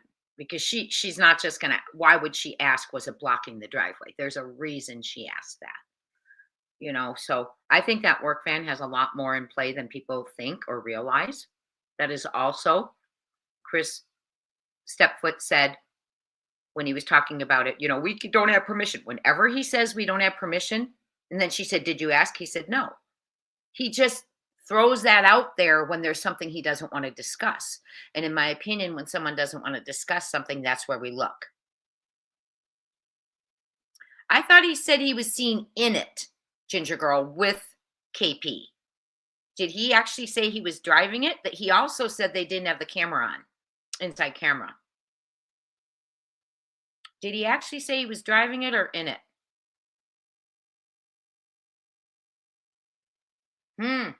Okay.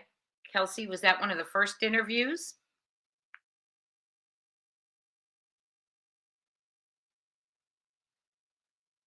Carrie, what are you stepping away from? Sebastian's case?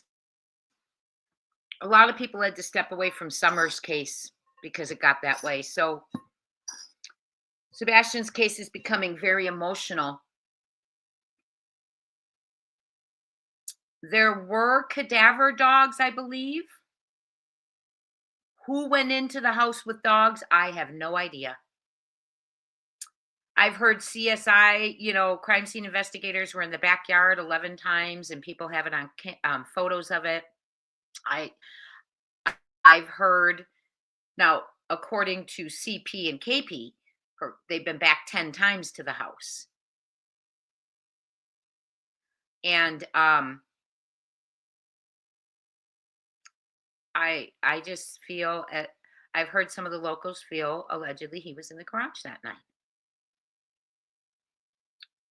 So I don't know. I do not know, my friends. Mm-hmm.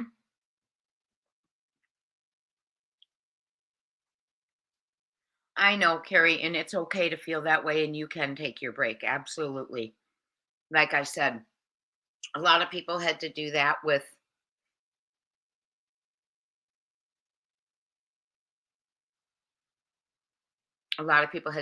Summer's case. Heather, yes, absolutely. I did. Say that again.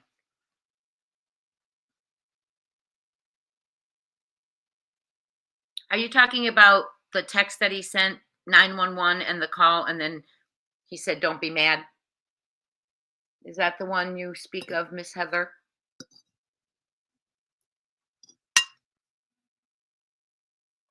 You only say, in my opinion, you say, "Don't be mad" when you've done something and you're about to confess to it, and the person you're telling is the person who's going to be very upset. I mean, I don't see any other way. Why would you call someone and say, "Don't be mad"?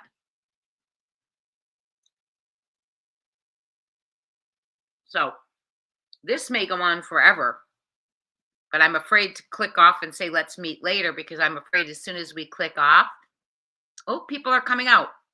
It looks like maybe. Hold on.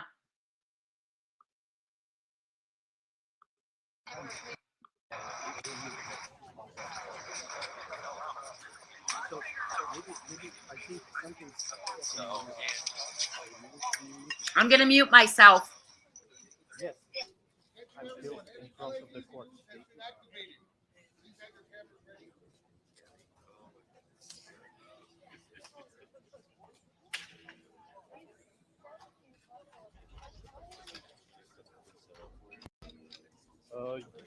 Yeah, I just.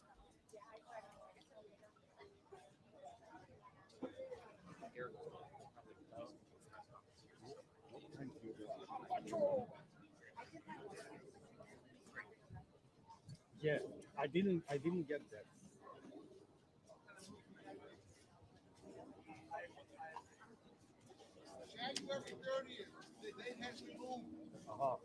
Yeah, that will be press, obviously.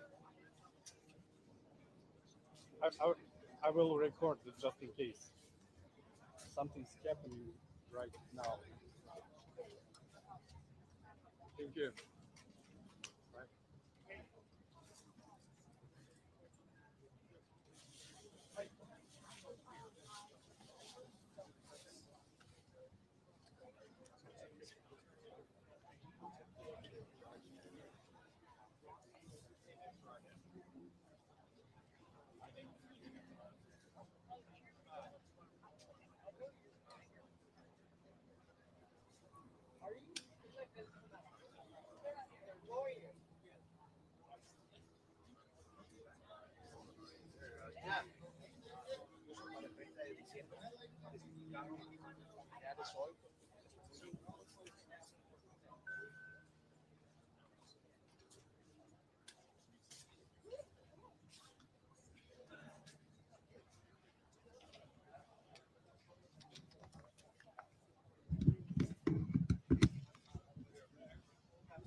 You guys want to test, or you're okay? You guys want to test?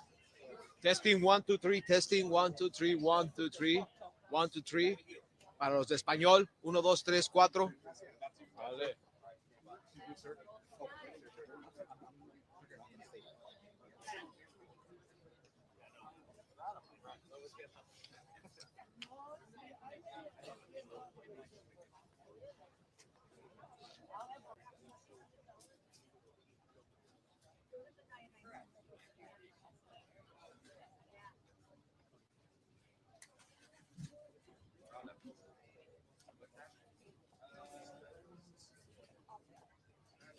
Hey, what's up?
Sorry. Okay.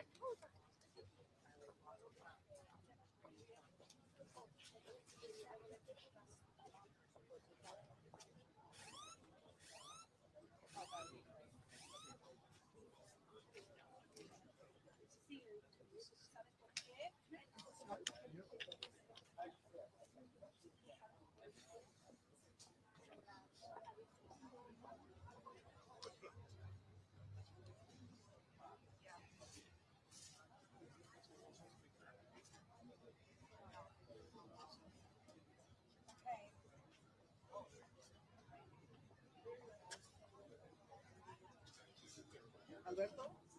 Hi. Oh my God. Oh my God.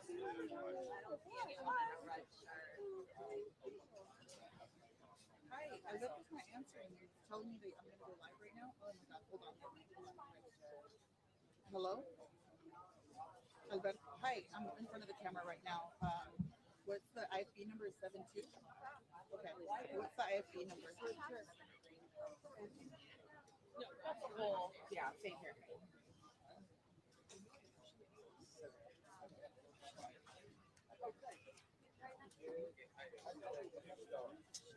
Okay, and then I'm live at the top. Right now. Guys, who's here from KBC? Okay. KBC. Is your camera on? We're just trying to find the signal. Oh, I see Bonnie. Do you see me now?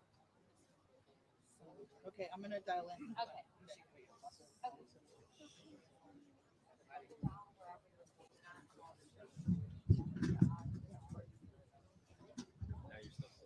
I'm freezing, and I'm hungry. Hi, Scott. Ray with pepper.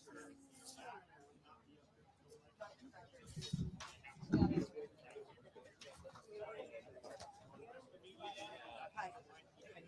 Hi,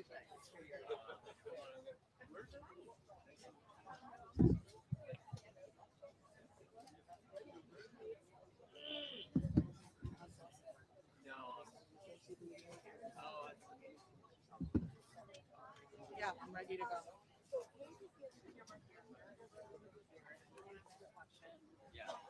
right, somebody's gonna intro to me, right? You know, Coach Prime, health insurance does leave a gap. But Aflac gives people money to help close that gap.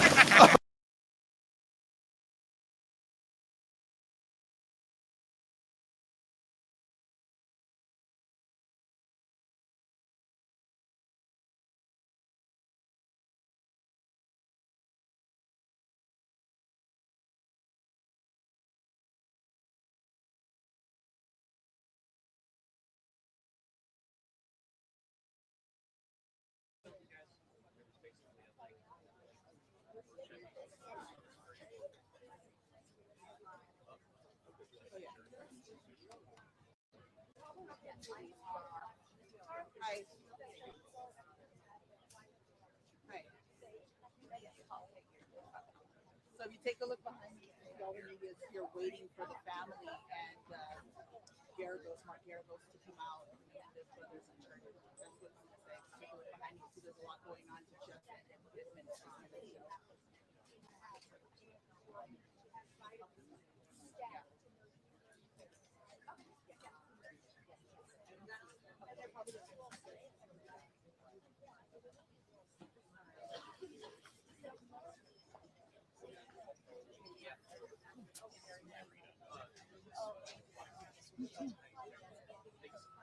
Sorry, I had to give Kimberly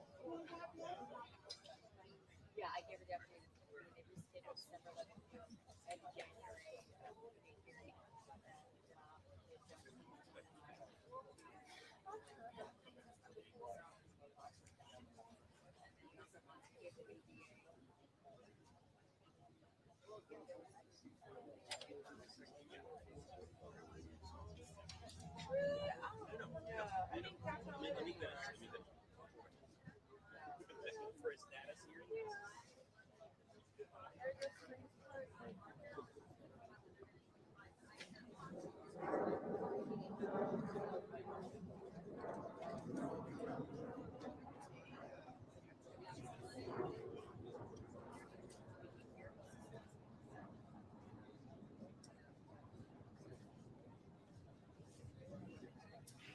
This ended just a few minutes ago. If you take a look behind you, you can see all the media. They're waiting actually for the family of the Menendez brothers to come outside and also Mark Garagos, their attorney. Now, what we did see today was that resentencing hearing was pushed back to January 30th and 31st. They're having 2 days to hear any testimony regarding to the resentencing. So what did happen today was that 2 family members of the Menendez brothers did speak out, and that is because the aunt, that is Sita Menendez, came from the East Coast. She has colon cancer, and they had to take the testimony today because she wanted to make sure that she had her voice heard before January. She wasn't sure if she would be here or she would come back out to the West Coast during that time. She said that they paid their time, and that it's time for her 2 nephews to come home. She talked about them and said that she's kept in touch with them, and she said something happened in that home and she wasn't there. She doesn't know what, but she said something happened and it's time for her nephews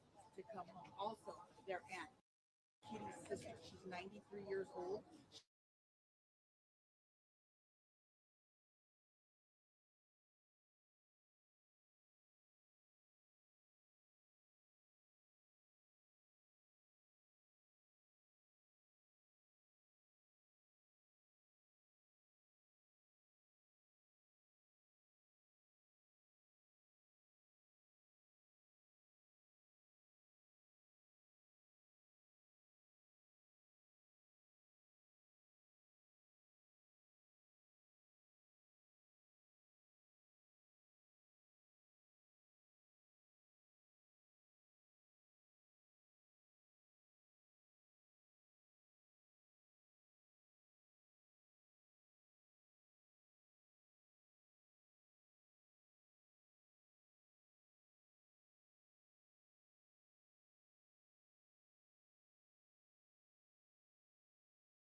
Cameras at the live location where we hope to hear from Mark Garagos. So I want you to know that we've got that covered as well. But let me just ask you a couple of questions. And I don't know if Eric can even hear us. So Robert, you might have to help us with this. The 17 boxes. I can't, I'm sorry. Okay. Okay. The 17 boxes.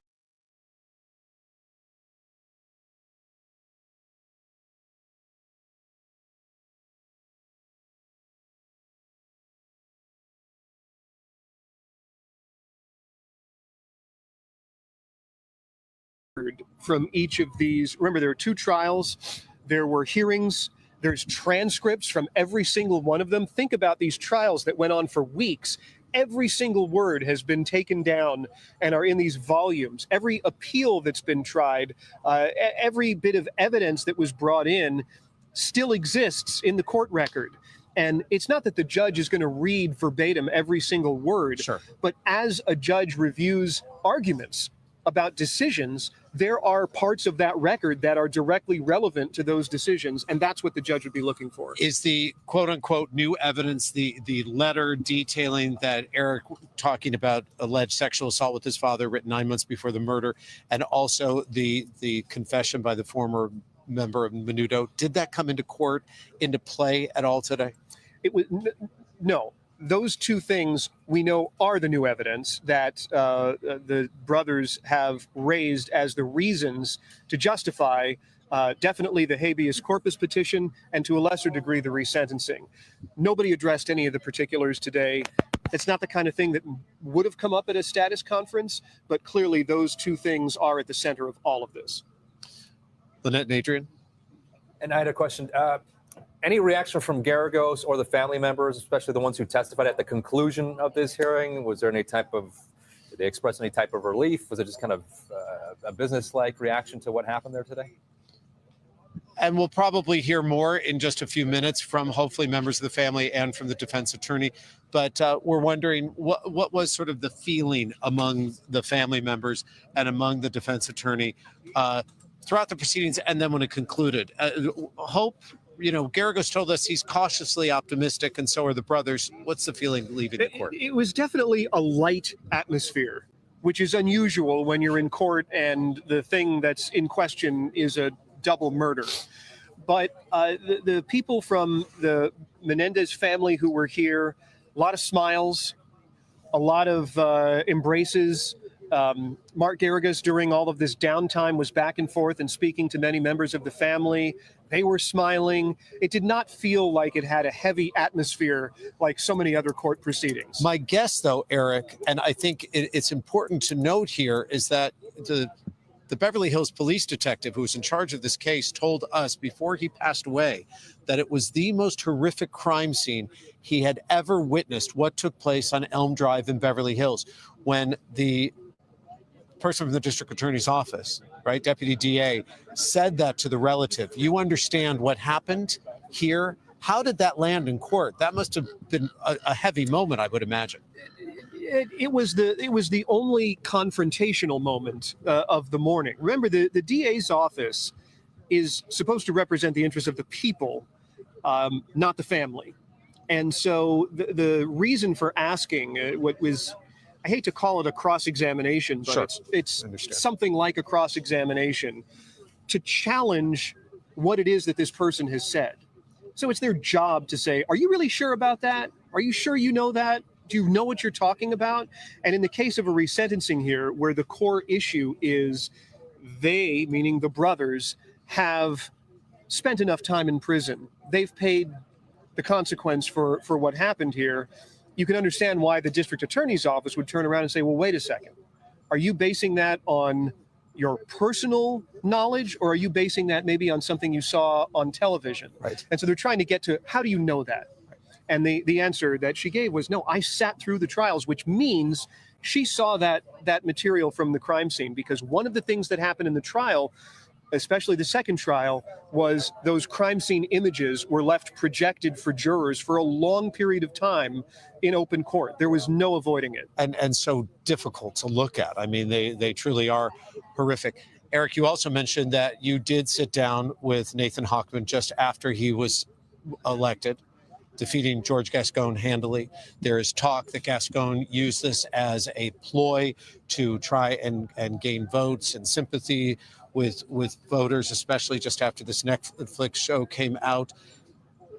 Do you believe that Nathan Hochman is going to follow DA Gascon's words here as we wait for Garagos to step up to the podium? Well, it's an interesting question.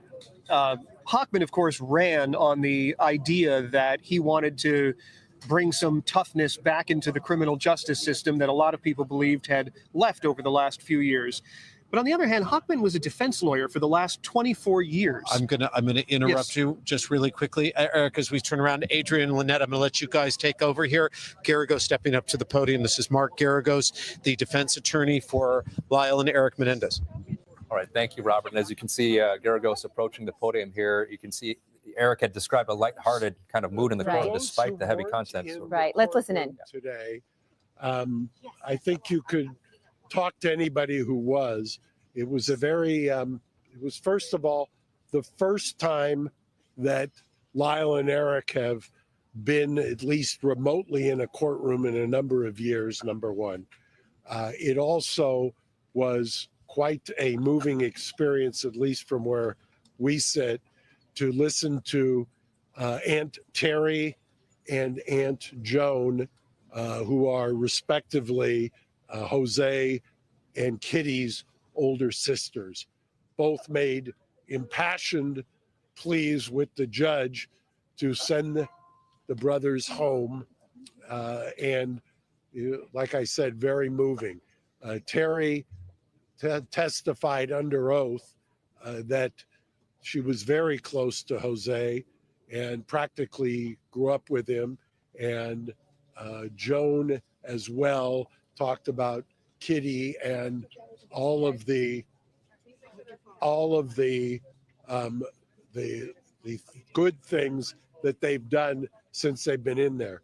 The judge has now set January 30th and 31st as the days for a plenary or fulsome hearing on the resentencing.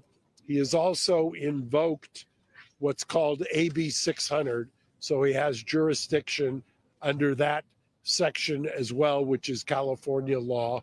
He's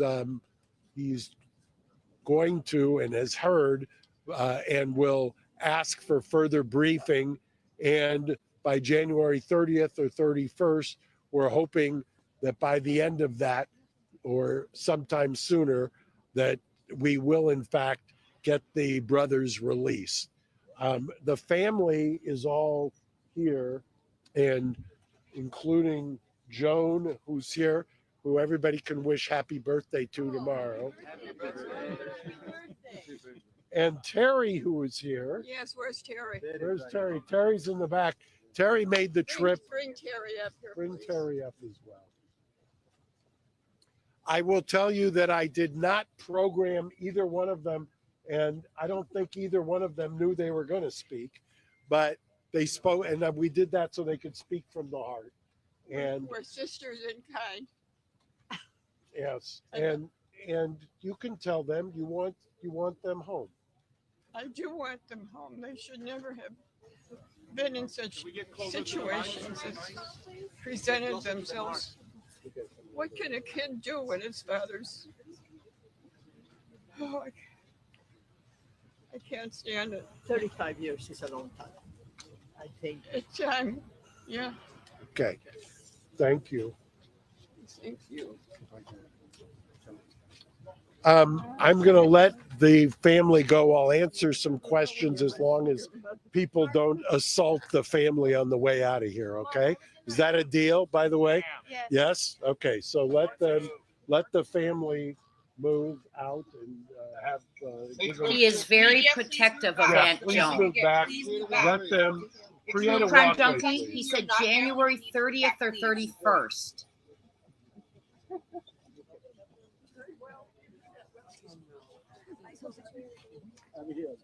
See, they already violated. Yeah, no right? deal. No deal. Then I guess no questions that they're going to run after. Why are they doing this?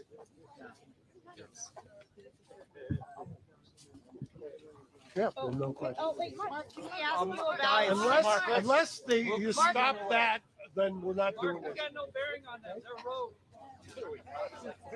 All right, so we are watching a live news conference happen right now with Mark Garagos, the attorney for Lyle and Eric Menendez. We also heard from the aunts of both of the brothers, the sister, and both sisters, right? The two aunts who talked and just said they spoke from the heart, and they want them both released. They both testified today for their testimony to be preserved for the next hearing at the end of January, both making, according to Garagos, their impassioned pleas to have the two brothers released, saying 35 years is a long time, and it's time for them to come home. Let's bring in our panel here that we have. We have Conan Nolan here and also Royal Oakes. Your thoughts, Royal, on how this went down today, the fact that the judge really wants more time to get through these 17 boxes that he has of all this evidence. A lot of inside baseball out of Mark Garagos, the comments about AB 600. What it means is this judge is saying, I'm now in charge. There's a law in California that says a judge may resentence somebody, no matter how many years ago the trial was. The judge now may not have been born then, but this judge has the power to let them go if there was childhood trauma, if they have been rehabilitated, if their rights have been denied. To me, the real nuclear core of this is what's the new DA going to say? Because, you know, when you think of a political debate, if you have J.D. Vance and Trump debating, they're going to agree. Well, that's what we've had in this case. We've had the DA Gascon and Mark Garagos agreeing, let my people go. Now we're going to have a new DA on December 2. And if Hochman has a different perspective, I think he will have the legal right to go to the judge and say, respectfully, I disagree with Mark Garagos. These two guys blew their parents away. They claim self-defense, but that's only if you are in imminent danger of being killed. So it's going to be very interesting to see how Hochman takes on this. Were you surprised by anything that came out of this, that there was testimony given and preserved, that the judge is going to hear the two matters, kind of combine the issues of habeas and resentencing into one hearing in late January? Anything, I mean, is this surprising? A little bit was surprising in the sense that to allow the elderly parents or family members to testify, one could argue it doesn't really matter what their opinion is. They have no personal knowledge of the abuse. They're not lawyers. They don't know about the legal issues. So why is that important? From Garagos' standpoint, this is part PR. He is trying to reach out to the nation and try to convince people that these guys deserve to go. And the district attorney said they've paid their debt to society. So it's sort of extra legal, extra judicial. The judge, however, is probably going to have a more narrow focus so that in late January, when everybody's up to speed, we're going to get his take on whether or not, in fact, the two brothers should walk free next month. So it really is pulling on the heartstrings, right? And it kind of goes back to Conan, you know, this.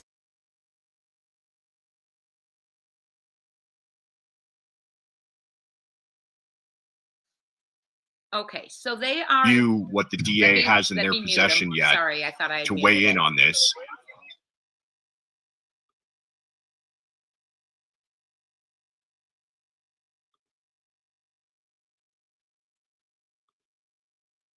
Okay. So what has occurred is they had their hearing.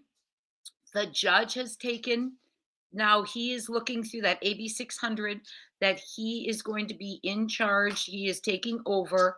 He will make that decision. They will talk in January 30th or 31st. Now, I don't know. It wasn't clear to me if that's when they are going to make the decision. I think so, because that's replacing the December 11th hearing. June, thank you so much for gifting a family membership to Crime Time Buzz, and please be sure you thank June. So we're hearing from Ginger Girl that CP reached out to someone, and after the interviews, I'm very. Someone said something's going down today in Sumner County. Now, I did just look and see that there was a fire in Hawkins County, a big fire. I didn't see anything in Sumner County, and I can't turn on my scanner while we're on here because, let's see, I don't see anything happening. But if you all hear what is happening in Sumner County, will you please email me? Because, and Mods, message me, because that way I'll know, because I'm going to be on my way to visit my mother here in a little bit. And I appreciate you all being here with me for the Menendez brothers.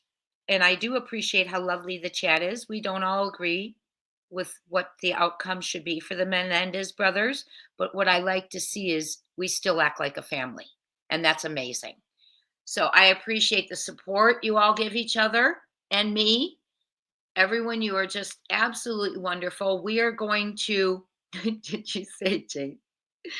We are going to be on tonight, 8:30 Eastern time for Sebastian. Any updates? If you hear of anything occurring in Sumner County, please let me know. Ginger Girl or Cinderella, you received a message. Let me know if you would. So keep me updated. I hope you all have a wonderful rest of your day. If you missed the live yesterday from myself and Silvers on the Scene, go back and watch it. It was a lot of fun. It was good information, and I think it was really good to see creators come together in a positive way for Sebastian Wayne Drake Rogers. Very important, and I hope we see more of that. I would really like to, and I know Josh on the lab, he has people on, Chris McDonough and others. They have a very positive panel. We want to keep supporting positive discussions for Sebastian. So I appreciate that you all contribute, you have passion, you're researching, you're thinking, and I will see you tonight at 8:30 p.m. Thank you, lovely Shadow. 8:30 p.m. And we will agree to disagree and still love each other and still support what we need to. Sebastian Wayne Drake Rogers. Yes, Guardian Angel. Hug to all. See you at 8:30 p.m. Thank you so much for being here. Talk soon. I will check my email, Sandy. Talk soon, everyone. Thank you again.